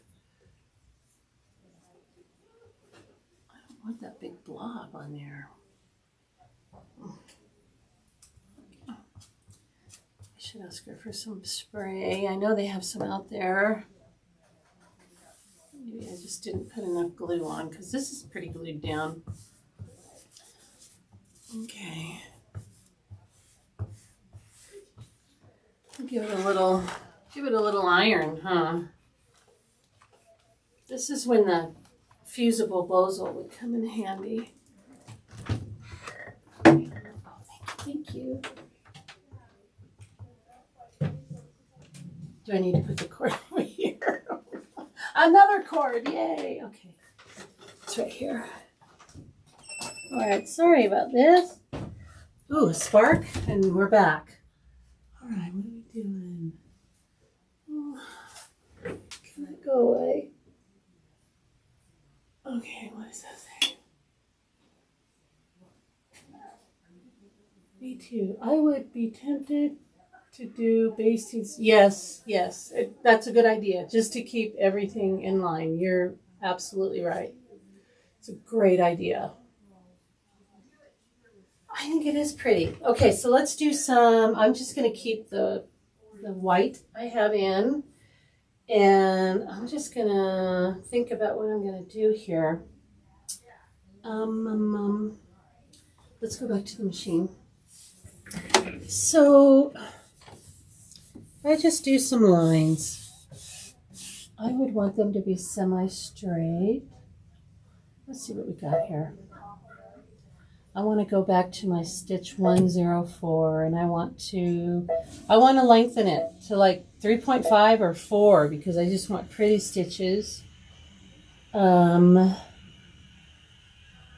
yeah, I think I don't have an arm back here, but I think we'll be okay. I'm just gonna wing it. I think I should put the walking foot on here. They have the walking foot. That might be a good idea. What do you think? Let's just do that real quick. The whole thing here. Let's see.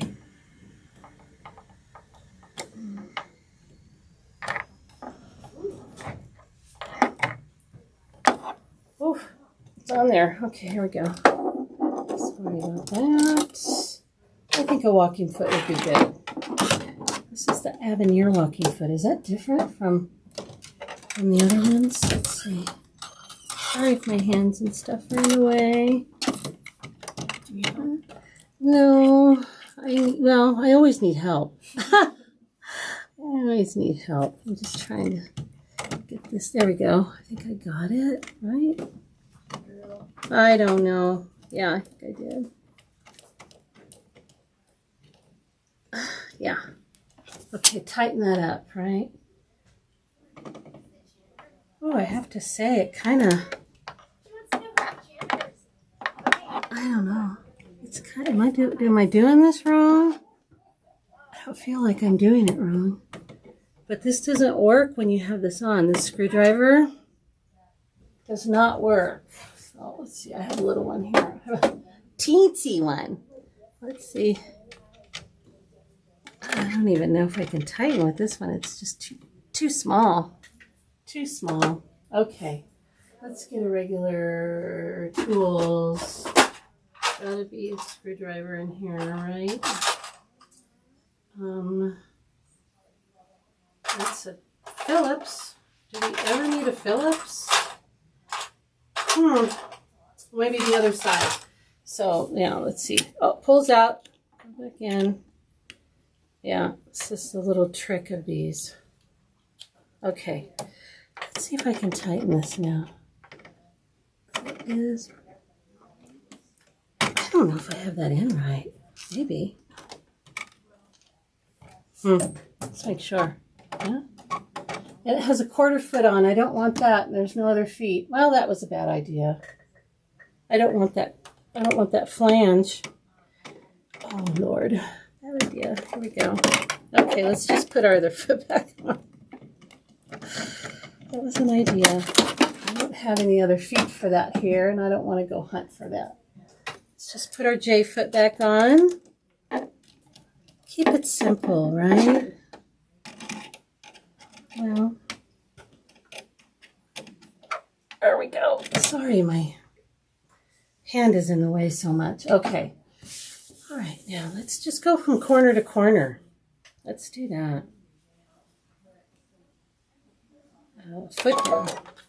Let's go corner to corner as straight as we can.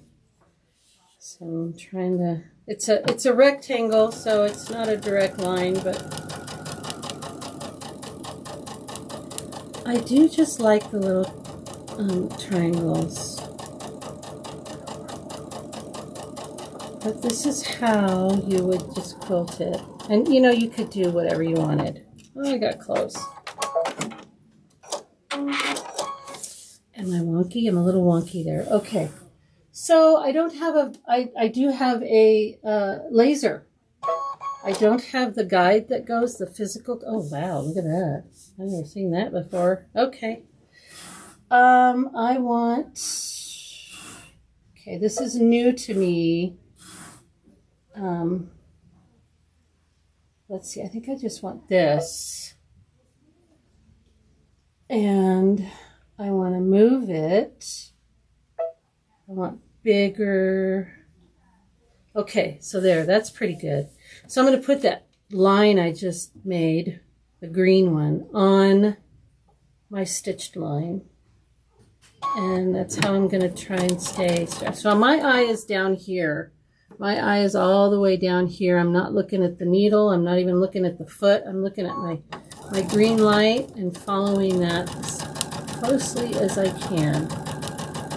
It's a little easier if you have the bar because that gives you like a physical, like, see, I got a little off there.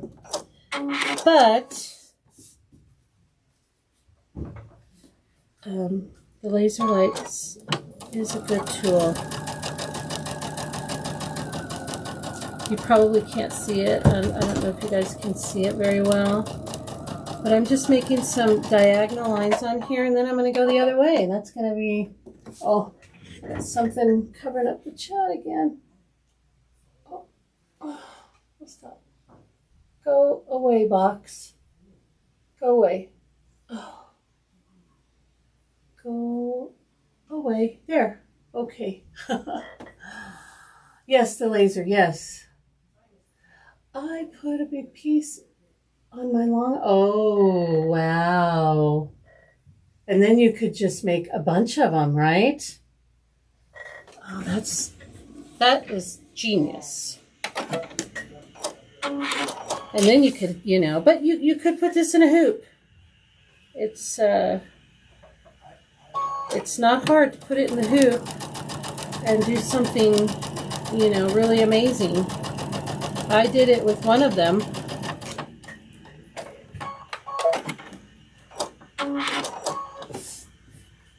Okay.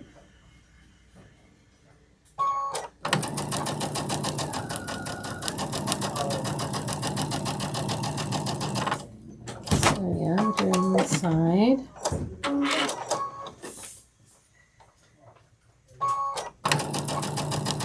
My stitches are longer, remember? So really, it doesn't take as long to sew through here. And I'm not going to do this, well, I'll do this little piece just to hold it down. But I'm being good cutting that off. And I'm going to turn it around. I'm going to put my green line and do the other side.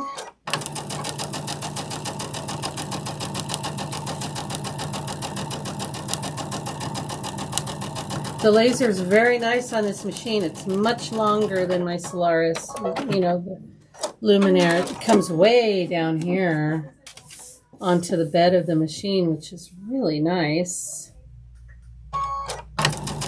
Say goodbye to the, you know, the tape you put on your machine for the 1/4 inch, right? Or to do the flying geese and all that. I mean, that line comes way down here. That is really nice. When I get into the features of this machine, I'm just blown away. I love my Solaris. She's a good girl. What is that? Something on my hands?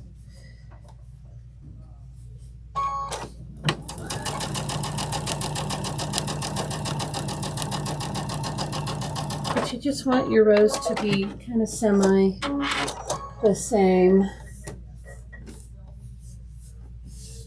Yeah.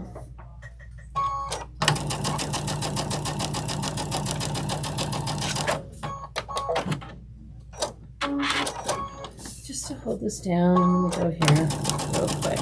Okay. Now we'll go the other way. We'll go corner to corner. I can kind of see my green line here. It doesn't go all the way, but it goes close. Well, I can't. I need the yellow line, right? The yellow line?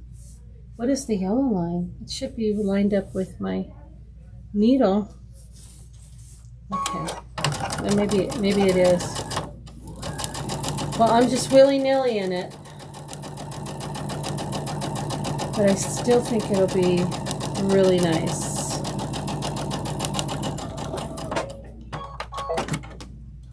What are you guys doing? One hooping. Yeah, this would just be one hooping, be like a 6x10. And, you know, like I said, just put a square of the dimensions, 6.5 by 11, or even go by 6 by 10, so it'd be all on the inside, because you're going to cut most of it off, or a lot of it off. And just do the built-in beautiful fills we have.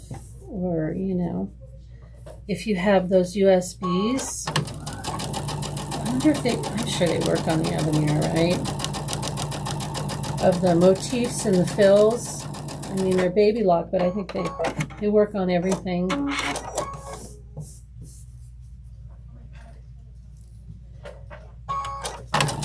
And I have several of them, and I use them all the time. They've got such pretty fills.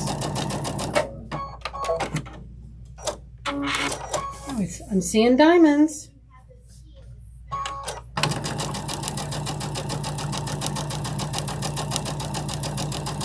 You could put, you know, somebody's initials, a little, I don't know, designed by Juju, Kimberbell, anything like that. Some sort of design on here. That would be so cute on the back of your bag. That would be cute. I mean, really, when you have it just a big piece of material, the possibilities are endless, right? I'm trying not to put my hand in there, but I can't really tell.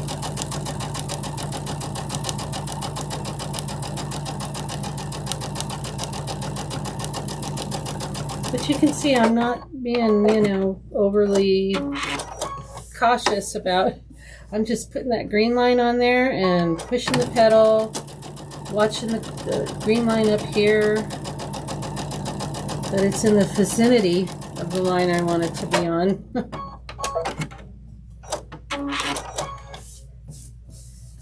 Okay, we're almost done. Look at this. So, because this is all sewing, you know, I literally took my shoe off from here. And I'm barefoot. I gotta watch for pins and stuff though.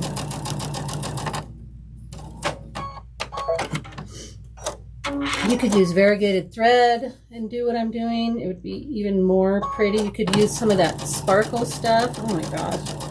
That's what I should have done. Why didn't you guys tell me? Just kidding. How about doing a small project using those designs, fills, by Baby Lock, just mainly to show how to use it. Absolutely. Yes, I could just do a little tutorial. I have them at home. I could do a little tutorial and just put it up. She could put it up on YouTube. They're easy to use once you know how, but there's not a lot of direction that comes with them. You know what I mean? Okay, I think we're done. Oh, I got my toolbox here. Sorry. But yeah, that's a good idea. What time is it? I mean, I've only been at this an hour and a half, and I feel like we're done. Let's do our pocket. How about that? You know, do our zipper pocket? Because I think that's next. Let's do our pocket, and then, you know, maybe if I have time today or tomorrow, I can even just go over it at the end. I would love for you guys to learn how to use those because they are gorgeous and they are fun. They're fun and they add so much more to our beautiful, gorgeous machines. Okay, everything we're gonna need for, let's cut this out first, right? We gotta do that. We need it cut out before we put our zipper on. So I'm just gonna put it in the middle. See my pretty diamonds? It turned out pretty good just for, you know, not really putting much thought into it. Okay, I'm going to use, okay, so to do my, let's see, I think I want, okay, so I'm gonna cut it out first. I'm gonna cut out first. Okay, I'm gonna put my little line, my little dots here. Actually, I need to use this. I mean, you're not going to see them. I think that's all going to be in the seam line. So I remember using this because now I'm going to use the heat away, the little marker that goes away with the iron on like just going around just because I don't want, but you can see as my template, I've been using that. All of this is going to be in the, I've been using that other marker, the permanent marker, just because I can see it better. And all of this is going to be cut off and in the seam allowance and all that. So, okay, just a rough little, there we go. All right, let's cut that out.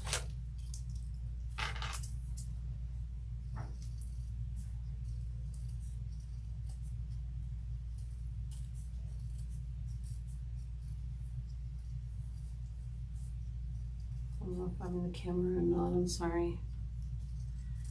I've got I'm concentrating.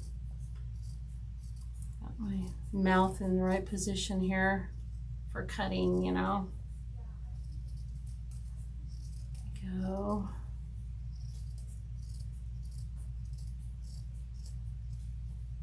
Okay. And just like that, we have the back of our bag.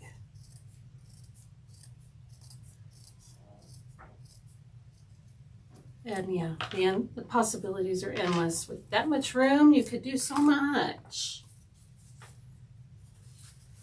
Okay, put that there. There we go. We're done with this. Well, I want to put this on the inside too, just in case. I'm not sure when we put this together what side I see. So I'm just going to mark them both.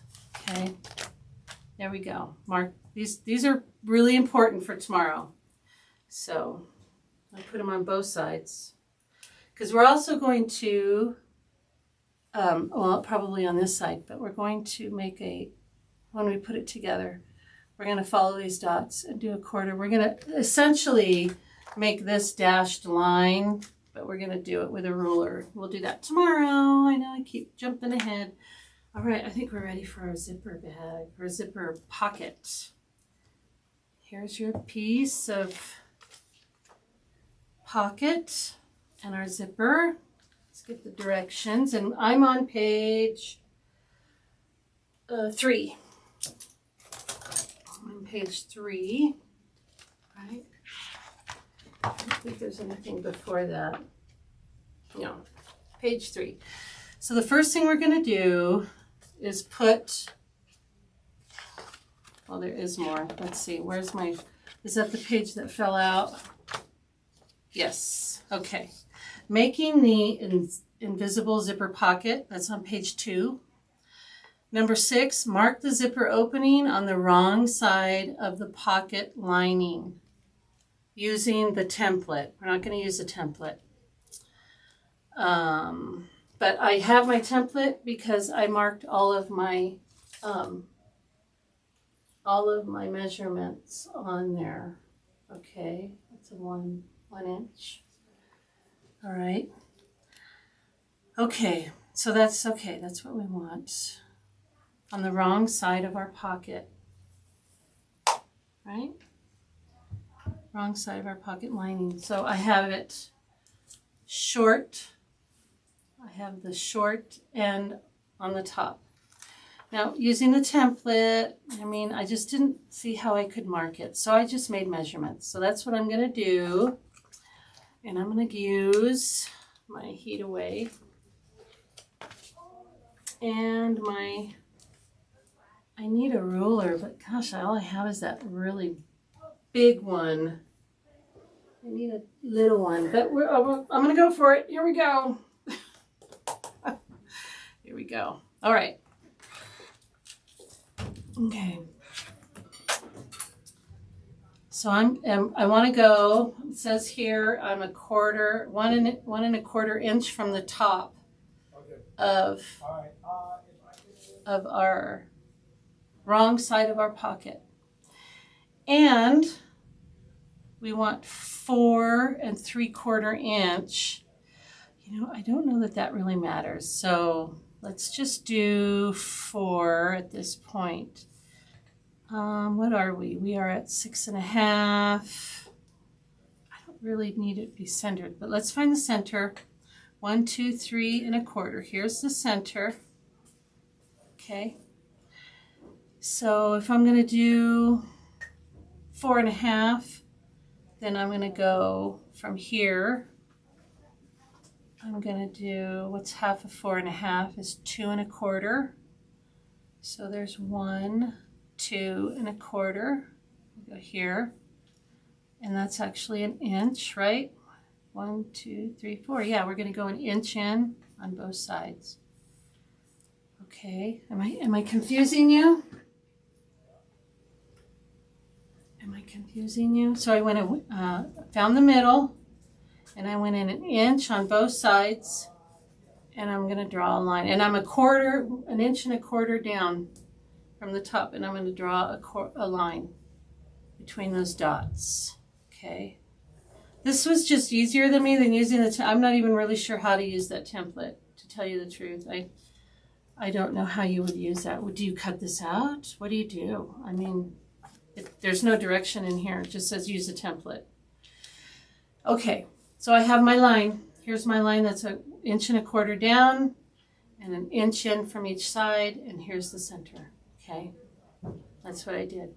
Now, this here is a 1/2 inch. This whole box is a 1/2 inch wide. So I'm going to go a 1/2 inch on my line, and I'm going to put my ruler where I can kind of see, and I'm just going to make a line. Okay, I'm just going to make a line 1/2 inch from my first line. That's the beginning of my box. Now this ruler is just a little ridiculous, but I'm going to make a side. And I'm going to make from my dot. Okay, there is my box. I need the middle of my box to have a line, right? So it's a 1/2 inch, so I'm going to go 1/4 inch from the bottom. That's 1/2 of an inch, 1/2 of a 1/2. And I'm going to make a line in the middle. Okay, and this is how you would put any zipper in a pocket, like in a bag or anything like that. Now you have this middle line. I'm in there. I can't get you any closer. I'm just gonna make a little from the corner. I'll show you. I'll bring it up. I'm just and I'm not measuring, doing anything. So that's what I did. Okay. Kind of looks like the template. I think we did okay. It's going to be fine because it's in the middle. That's really what you want. Okay. So we did that. What do we do now? With right sides together, place the pocket lining on the exterior, 1/4 of an inch away. Oh, okay. I'm sorry, right sides together threw me. So you really kind of have to follow the picture here. She has a 1/4 of an inch here and a 1/4 of an inch here. Okay, and then the round part is up here. Okay. Oh, you know what we haven't done yet is put our D-rings on. We're going to do that tomorrow. Right sides together. This is my right side. It's kind of hard to tell because it's so... This is my right side. Yes, this is my right side. That's Bohl. This is my right side. I'm going to put this here and I'm going to... she has it like this, so I'm going to put it like that. Just following the picture. The rounded part is on my left side. Okay, and then I'm going to go ahead and put 1/4 of an inch. Okay, and then a 1/4 of an inch. Could move over a little bit. Not much. Okay. I'm going to call that good. That's where my pocket is going to be. So let's get some pins. We need some pins. How's everybody doing? Camping. Oh my gosh, I just dropped my pins and they went everywhere. And I'm barefoot. Okay. This is a bad scenario. But we're going to move on. I'll clean them up later. I need 3 at least. I'm going to try not to get my foot stabbed though. I hate that thing. Who has this? Who has this magnetic thing? Who has that? When you have this cover on here, it's impossible to get this cover off without dropping it. But it is magnetic, so I can pick up my pins pretty easy. I'm going to do it real quick so I don't stab myself. I can see them all. Oh my goodness. Look at that. Just picks them up. Just got to get it near it. Okay. And I got my pins. Got my pins. Sorry about that. Okay, so I'm going to pin this out of the way of the sewing because we're going to sew around this box. Okay. I'm going to put one down here. And that'll be good. Okay. Glamping. That's the only way to do it, is glamping. All right, let's read.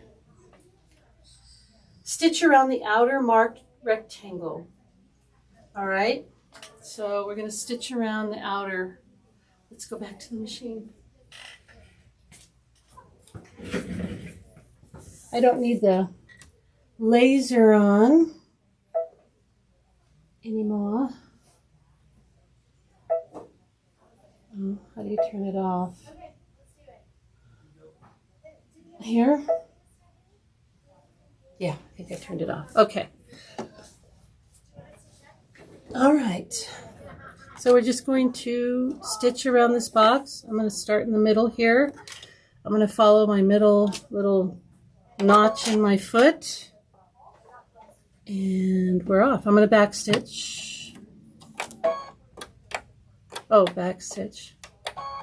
Back stitch for me. There we go. Okay.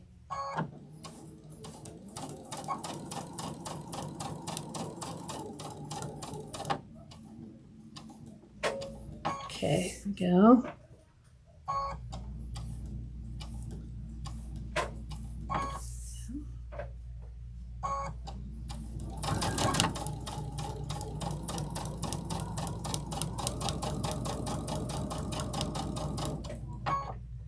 There, yeah.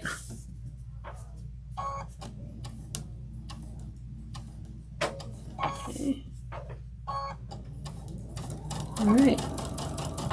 And then we'll back stitch when we reach. Okay, there we go. That was easy enough. Yeah, a 35-foot Class A motorhome. Do you have a... Oh, you do have your brother? Oh my gosh, set up embroidery. Oh, how fun. How fun. What do you think of those?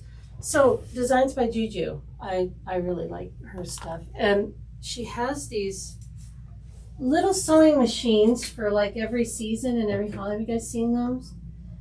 I'm looking for some more pins. They are so cute, and I know she has it in a like a little quilt. She has all of their little sewing machines, and they're all like decorated for the season or whatever. It's so cute. I want to make them. I think they're like 6x6 or whatever.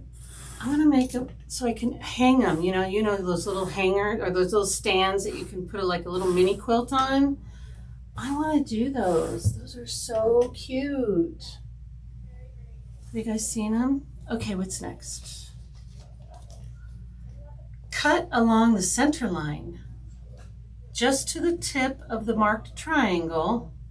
Then clip as far as you can into the corners without hitting your stitches. An easy way to get started. Okay, so so we know that. So we're gonna fold this. We need to cut along this middle line.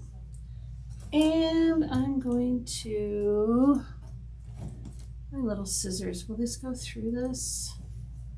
Okay. We're going through all the layers. No, we're going through all the layers. Okay, all right, so I made a hole. You can see my hole. And I'm gonna use these scissors because they're pretty sharp at the tip. Because I'm just gonna go to the tip of this triangle that I've made. Okay, and then I'm going to clip to the corners into that triangle, leaving that triangle there without hitting my corner stitches. Just right to the stitch. So you can see my triangle? That's what you want. Now we're going to go back the other way.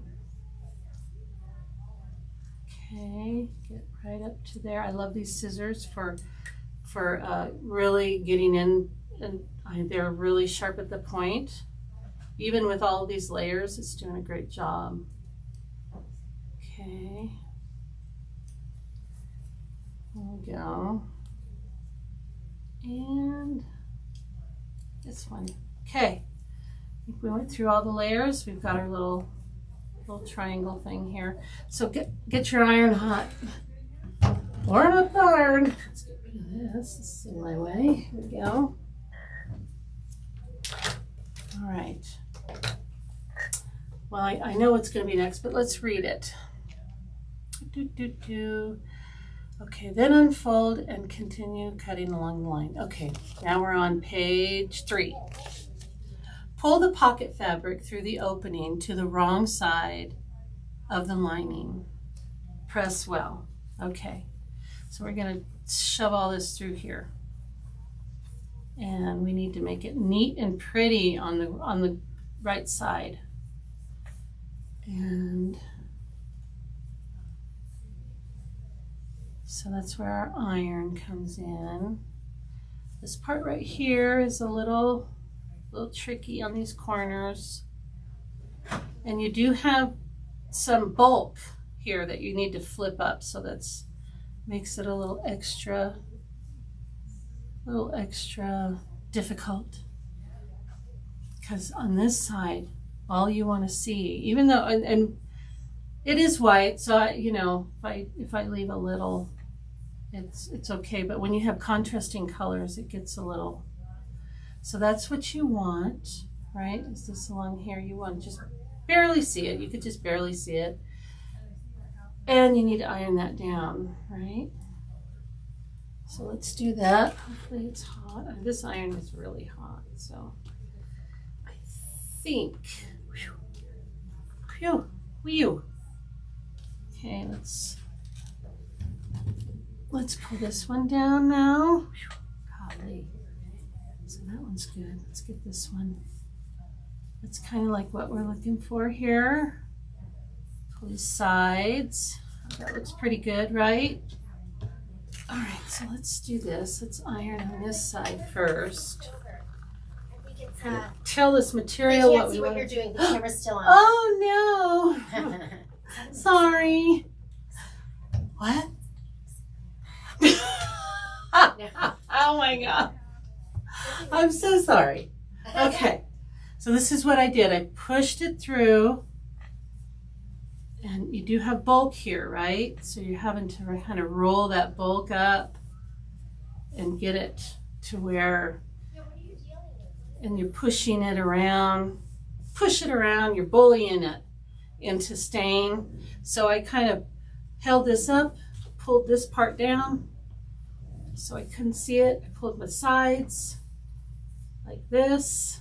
So the material, and I don't even care what it looks like underneath. I'm gonna, you know, I probably have a lot of wrinkles and stuff, but I'm just trying to tell it what I want it to do with the iron.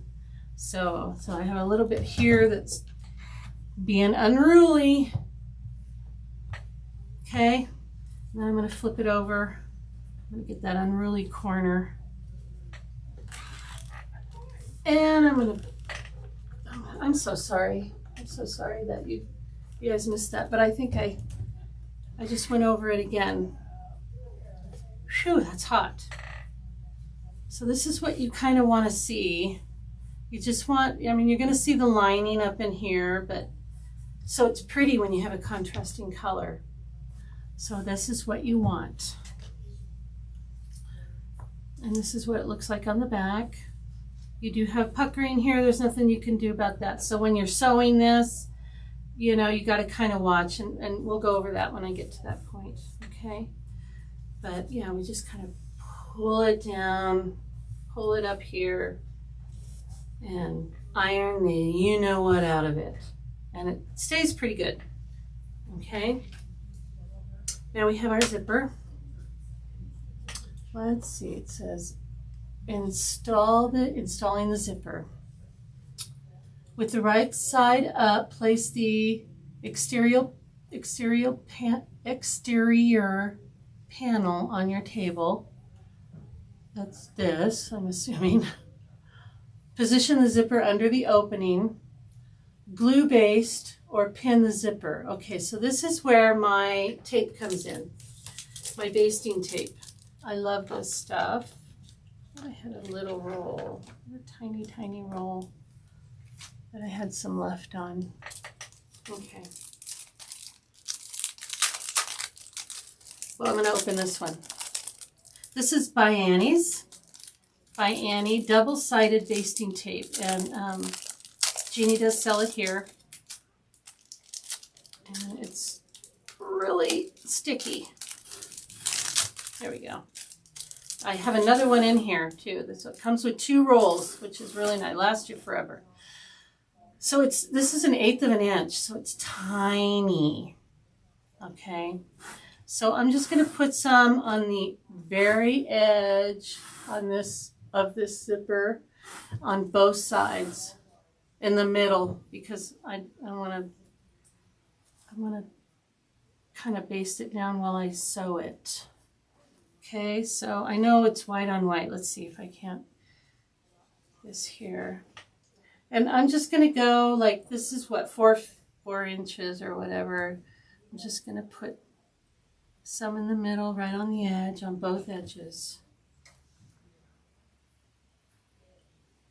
Thank you to whoever called to tell me my camera. I really appreciate that, because that would be bad. That would be bad. Okay, so I have some tape on there. I'm going to peel off the glue, or peel off the paper and expose the glue. Okay. All right.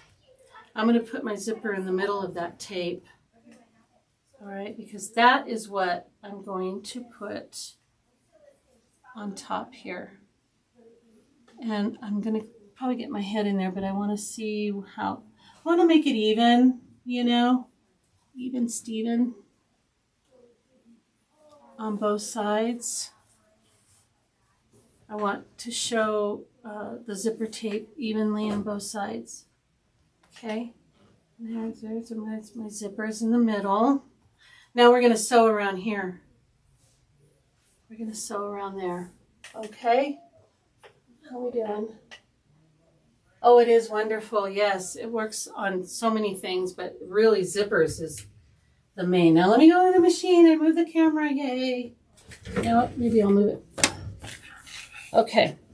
Again, I'm just using the J-foot. I'm going to start in the middle here, and I'm going to use this middle, the farthest left little notch and the middle notch. That's what I'm going to be using when I do this. Put my foot down. Putting my foot down. So I'm putting the edge. I'm going to lengthen my stitch again to 4.0 because I want a pretty stitch here. I don't want a super tight one. I want it to look pretty. You know, I think that's a little far away, so I'm thinking right there. Okay. There we go. We're going to back stitch. Okay. You could use some pretty thread on here. I do want that, don't I? I want an extra. There we go.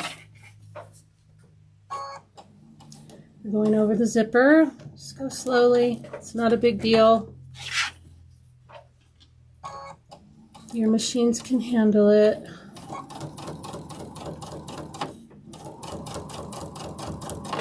Okay, now moving this out of my way. The foot is up.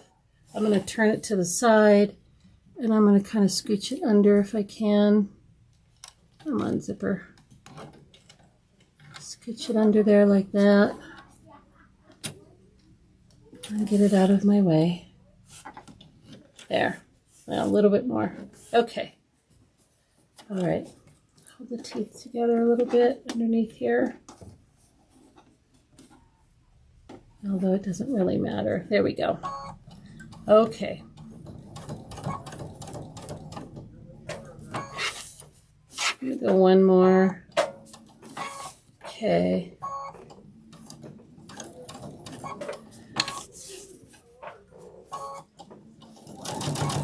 Whoa. That took off. Okay. And here we go. We have our zipper in. Look at that. All right, let's go back over. I'm moving the camera. I gotta say that in my head now. I'm afraid I'm gonna do it again. What's next? We top stitched around through all the layers. We move the zipper stop. Okay. Next page, we are on page 4. Trim off the excess zipper with utility scissors. And my utility scissors are these kind of craft scissors. They're serrated. They're meant to chomp through anything. So I'm just going to cut my zipper. I'm leaving maybe 1/2 inch from the stitches. There we go. But yeah, I don't want to use my nice scissors for cutting through anything other than fabric, right? Okay. All right. There we go. You put in a zipper. Congratulations. Easy peasy, right? They actually, if you go to Etsy, they actually have templates for this box here in different sizes, and they're, you know, I think those would come in handy if you did a lot of bags and stuff like that. Finishing the pocket. Fold the pocket lining in half and stitch around the sides and the top. Be sure to stitch only the pocket closed and not the exterior panel. Okay. We're going to flip it over to the back, and we're going to bring it up here.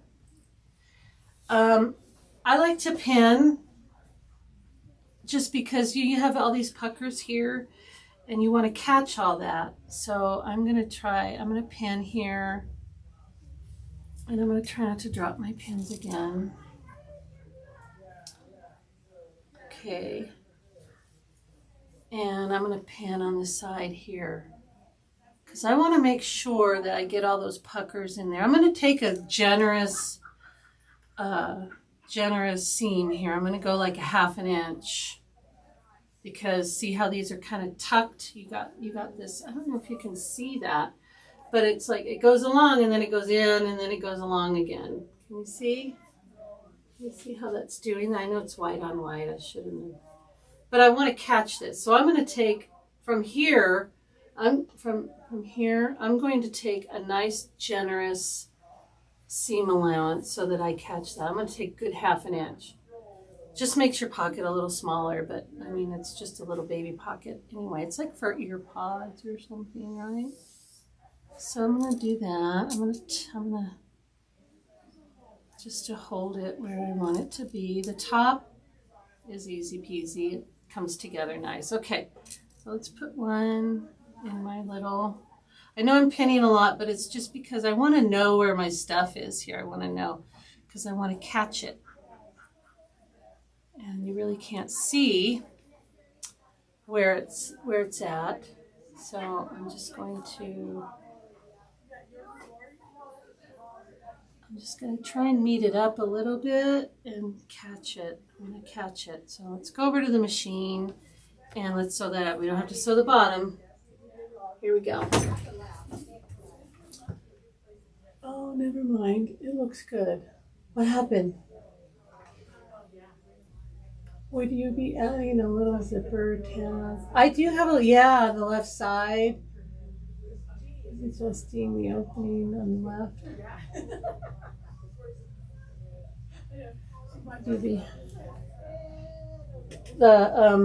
The zipper goes from top to bottom. Is that what you're asking?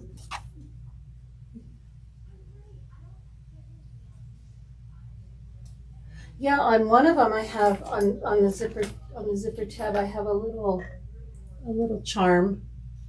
Some of them are small enough. I have tree. Oh, you have the tree skirt pattern. Oh my gosh.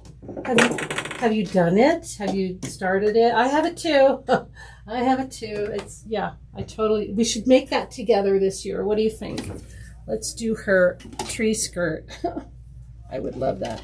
Okay, so what I'm going to do here is I'm going to pull the foam. I'm going to pull the foam. Okay, can you see? I'm pulling the foam out of the way. Okay, it'll only go so far. We could go from this side. Should we go from this side? Let's do that.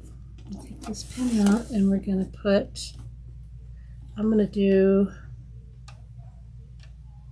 move my foot down. Okay, I got a pin under here. I have to remember. Well, I can't even get it out now. Let's do that. Okay, I'm gonna have to hold it with my finger. Okay, so we see what we have to sew. Here's all the puckered parts. Sorry, let me get my hand out of the way. See what we got to sew. Moving the foam out of the way as much as we can. I'm going to tuck my left side of my foot up with the foam right there because I want a really nice, I'm a back stitch. I want a really nice big seam to catch all of these puckers. Okay, there we go. Hopefully my hand's not in the way too much. I mean, I can see that I caught them because I'm on that side. So I'll show you when I'm done. So you can see I caught all of the puckers. Can you see that? But I did. I caught all of the puckers right there. I sewed right there. So I took a really generous, it doesn't mess up your pocket or anything. So let's do the same over here. I'm going to fold this back. I can see all my puckers here. And I'm going to sew pretty close to that foam.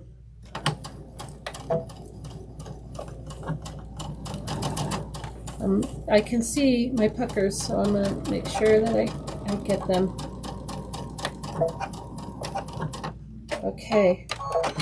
All right. So now we got to do the top. And fold the foam down this way. Get the foam out of the way. I can see what I'm doing. The top is pretty together, so I'm not worried about not catching something. So I'm just going to, oh, my little foot got caught. Here we go. Just gonna sew right along. Back stitch on both ends. Sorry, I know my hand's in the way. Sorry. Trying to hold that foam out of the way. Okay. And now our pocket is all closed up. Let's go back to the thing and I'll show you. So now we look inside and we have a pocket that's all closed up. Hey, you did it.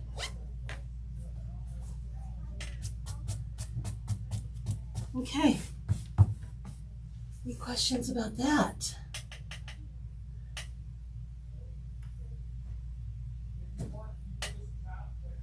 Yes, I am. I am doing the tote liner, the Kimberbell tote liner. That is so cute. Can't see? What can't you see? I know when I was sewing, you mean?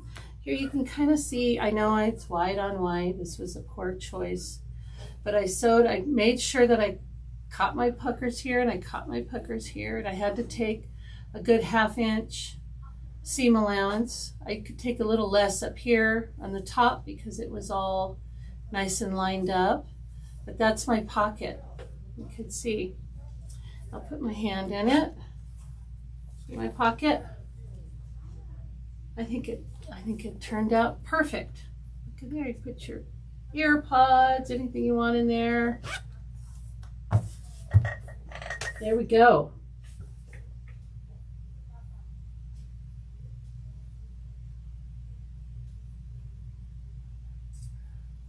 Yeah, so I mean, that is how far we're taking it today. Let's see, what is next? We could sew on our snaps. We could get our snaps ready. Tomorrow, I want to do the assembly. Oh, you know what we need to do is our tabs. I need some D-rings though. Let me go get some D-rings real quick, and we'll put our tabs on. I've got a maze of wires I have to get around, so I'm hoping. Let me go get some D-rings, and we will put those on our. And maybe we'll do the magnets too, because that's super easy. And then it's just sewing it together, which is a little tricky, but we'll get through it. Let me get some D-rings. I'll be right back.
Okay.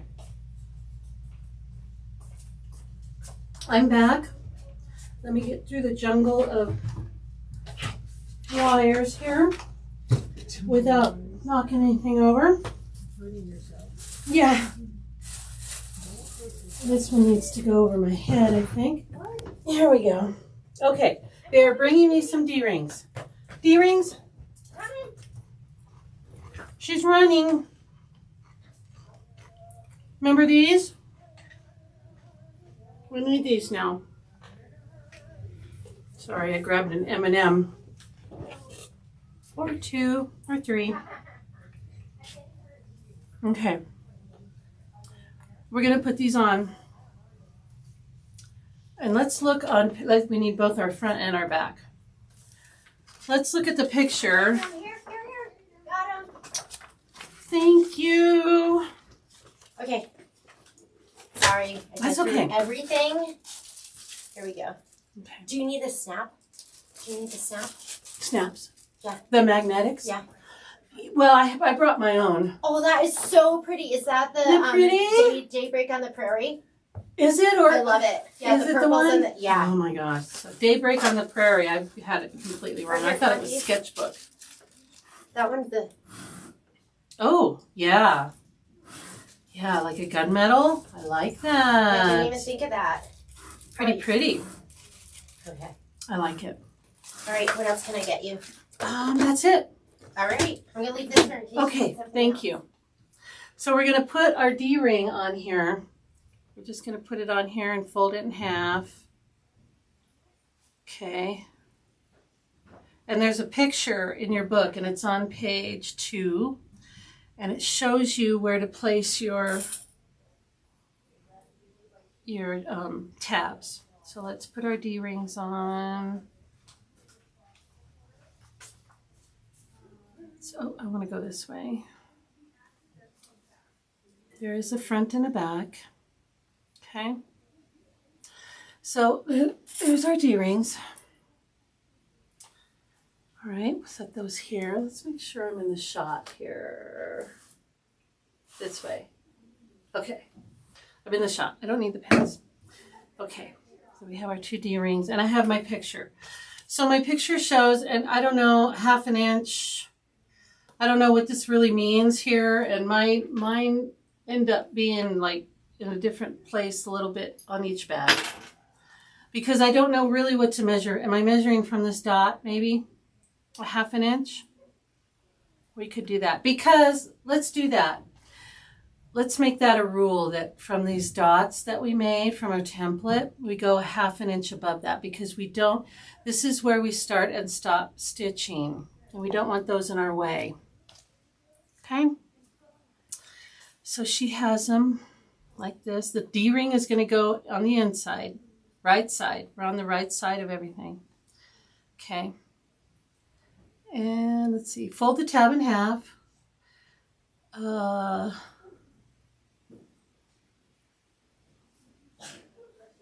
Through the D-ring and fold the tab in half. Clip to hold both raw edges of the tab together. Okay. Oh, she's having you stitch it before. You don't really need to do that. 45-degree angle and 1/2 inch away from the raw edge. Okay, so the 1/2 inch she's showing must be from down here. Okay, 45-degree angle. Let's go right here. Okay, and I'm going to have, you know, about 1/4 inch sticking out. I want to be able to sew 1/4 inch in here. So let's make sure we have that. And I'm going to clip it there. Okay, that's where the first one is. And then let's do this one. She has them on the same side. Same side. They're not mirroring or anything. They're just the same side. And I'm just going to kind of make sure I have 1/4 inch. And I'm going to clip it. Okay, that's what it's going to look like. Okay, we're going to sew, you know, just to tack them down. Okay, let's do that.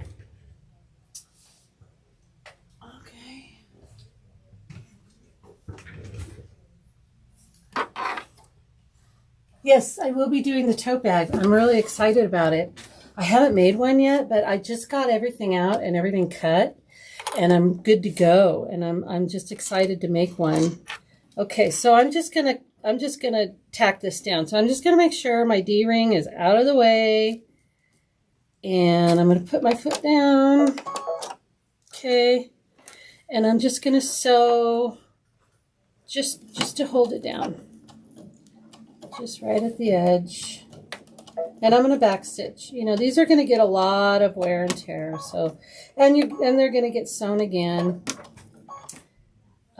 So when we sew around the whole thing. So, but that's what that looks like. Okay. Oh yeah. There we go. That's what that looks like. We're just holding it in there, and then, you know, it'll stick out like that. Okay. Let's do this one. What's that? Okay. Let's do this one. Foot down. Make sure make sure your D-ring's out of the way. You'd be sad. I don't want anybody to be sad.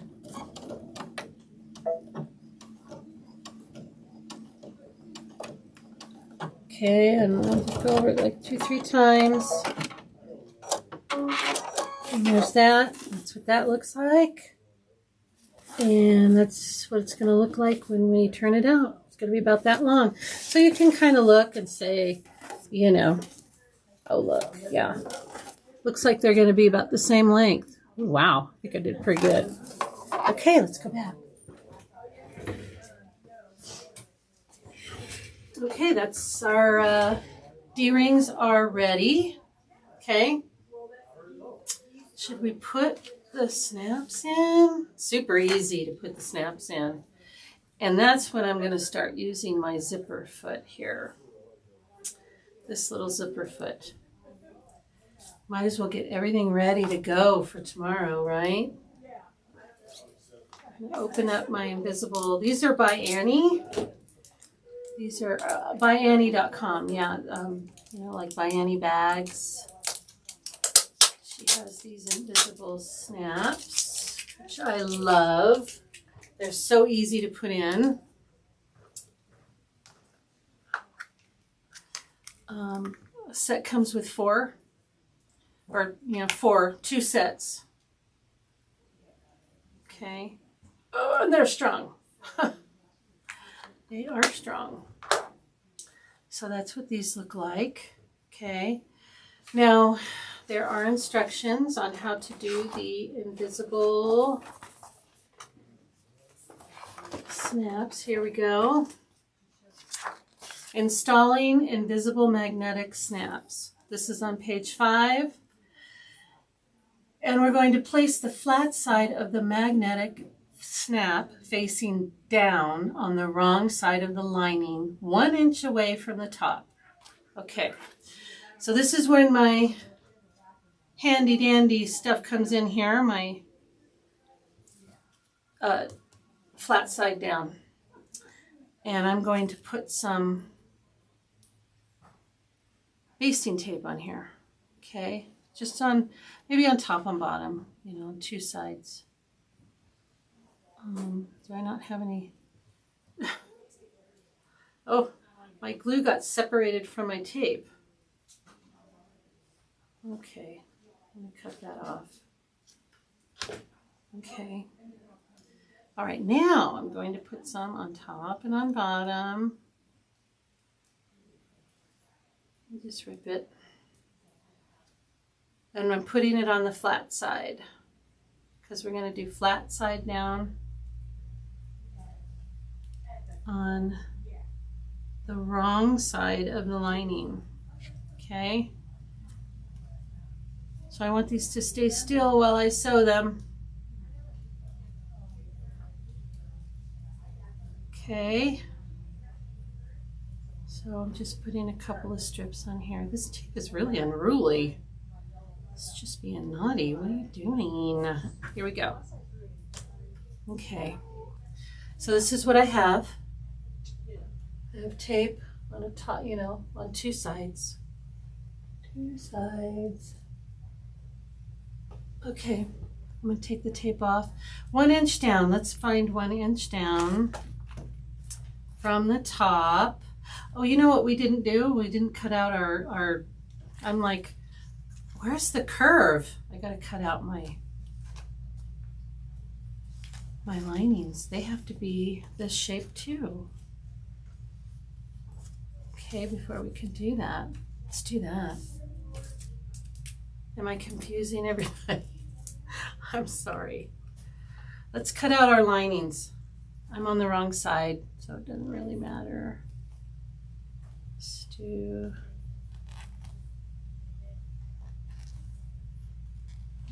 do this. Holding it in place. She basically left it here. Like my fear is I throw these back out. I'm gonna mark my little holes there with the permanent marker. I don't want those going away. Okay, that's good enough. Let's cut that out.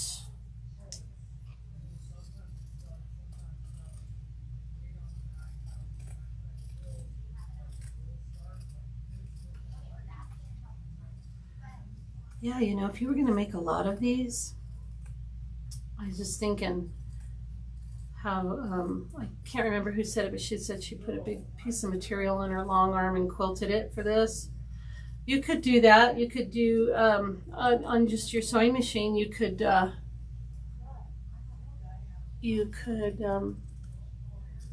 just do some clear blue tiles and quilt a big piece of material, and then because you're just cutting out these templates. I wonder if you could, well, I guess that wouldn't help you. Okay, let's see. My thought was here and then gone. It may come back, it may not. Let's go around, let's cut this one.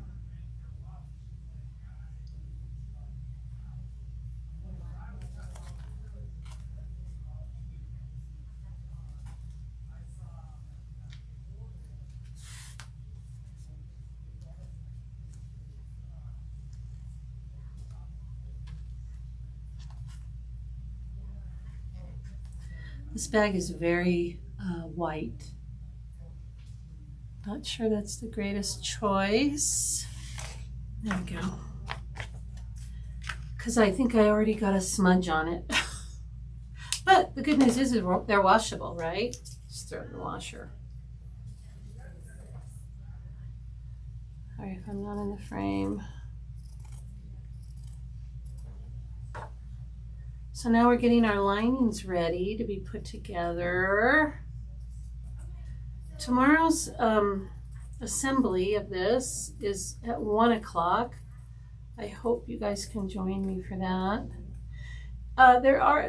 It is a little tricky. If you've read ahead, you can see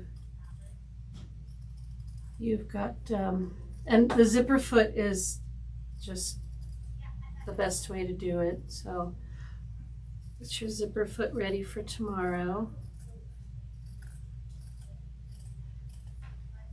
But it can be a little tricky.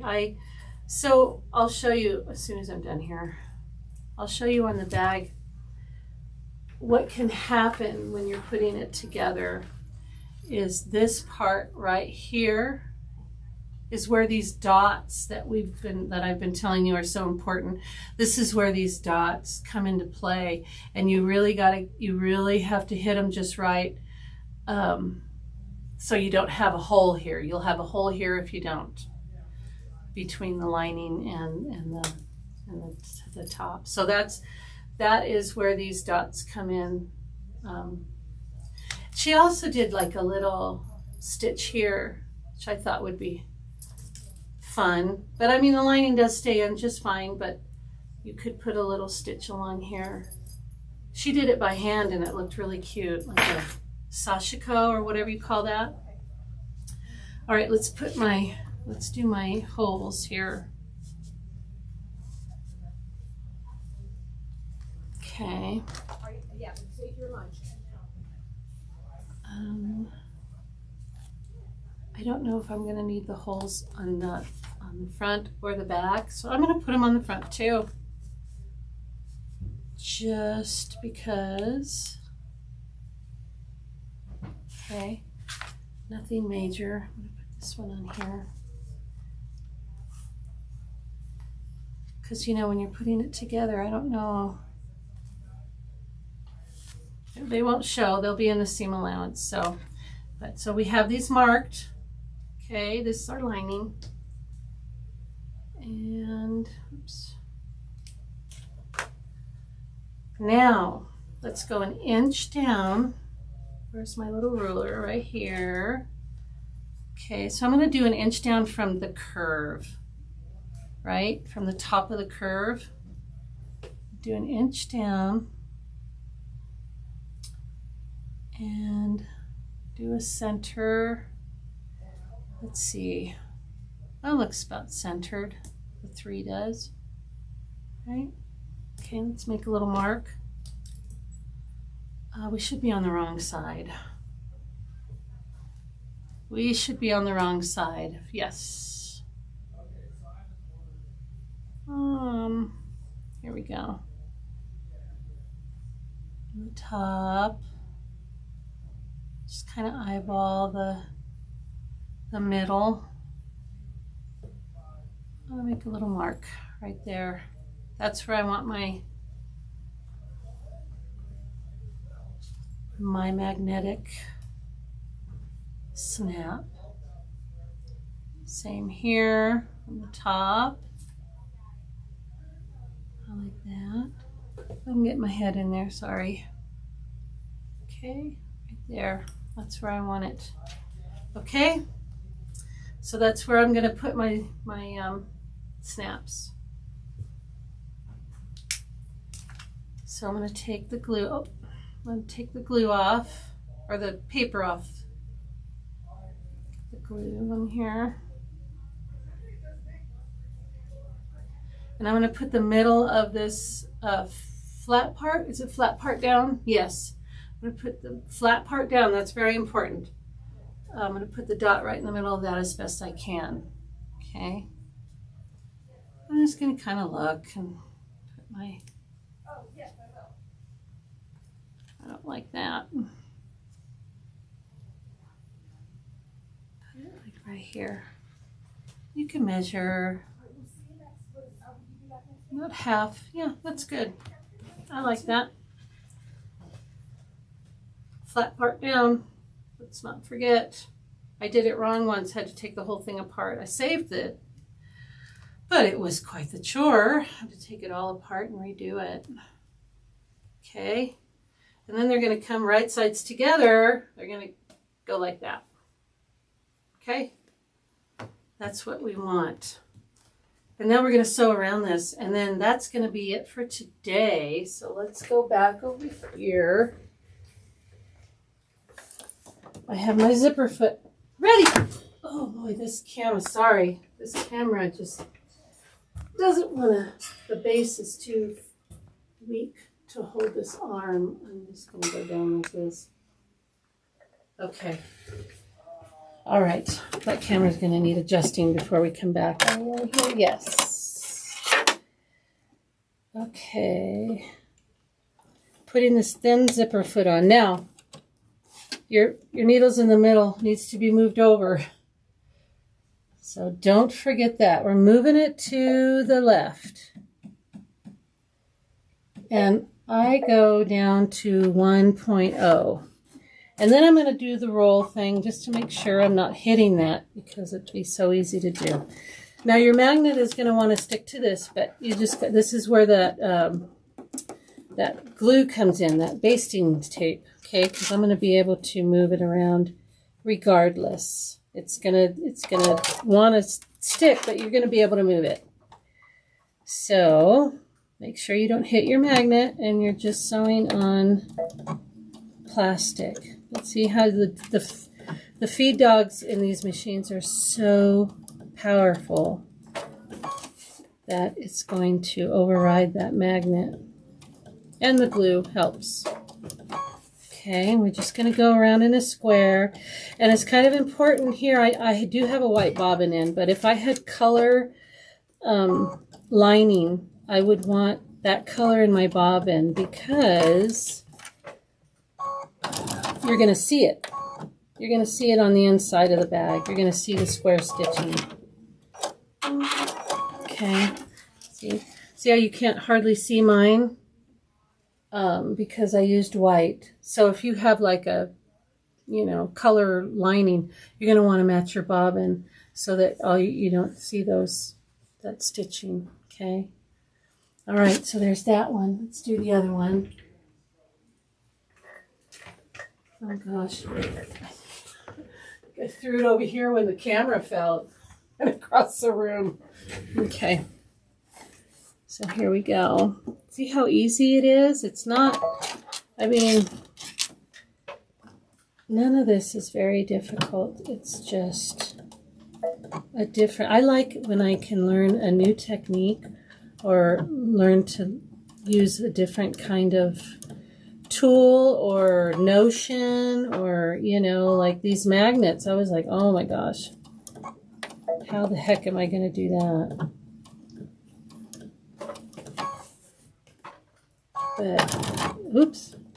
But they're simple. And these by Annie ones are nice. I really like them. I think they're nice. Okay. I think that's good. Here we go. There's our magnet all squared away on there. Now this camera is askew, so let me get it to where you're not looking at the floor or anything like that. It's before I bring you over. It'll be kind of sideways, and I'm going to have to put my foot on here, I think. Put that down. Put this here. Maybe that will work. Okay, you'll be a little sideways, but you get the gist. So here we are, and now we have our magnets. Okay, there we go. They're looking good. We put them together, and I think they're going to line up. They're going to line up just fine. Yeah. So what do you think? That's it for today. Tomorrow we're going to put it together, and it's going to be amazing. We are good to go for putting it together. It won't take long. Okay. I want to actually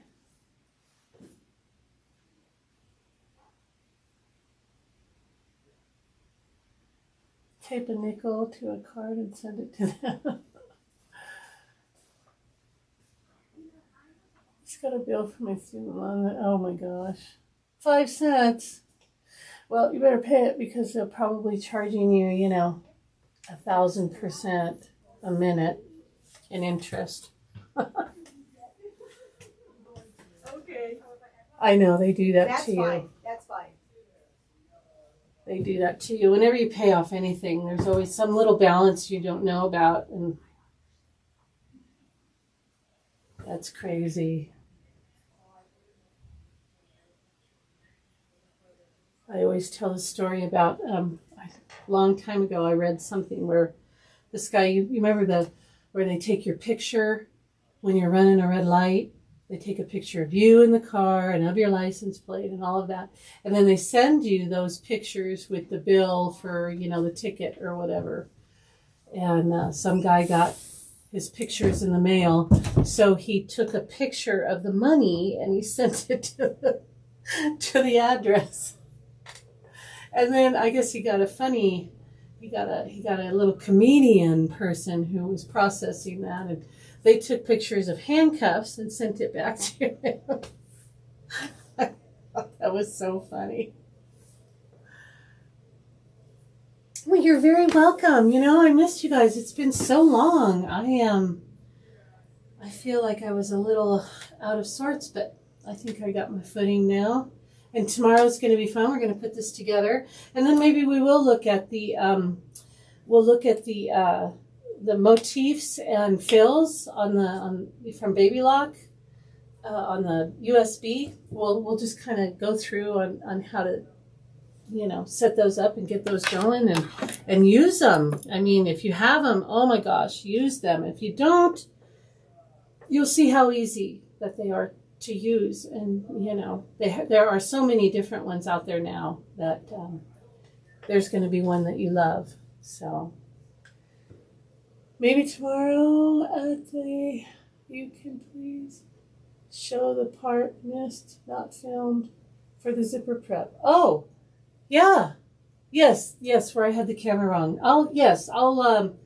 I have another one that is in the making, and I will bring that in, and I'll just do that.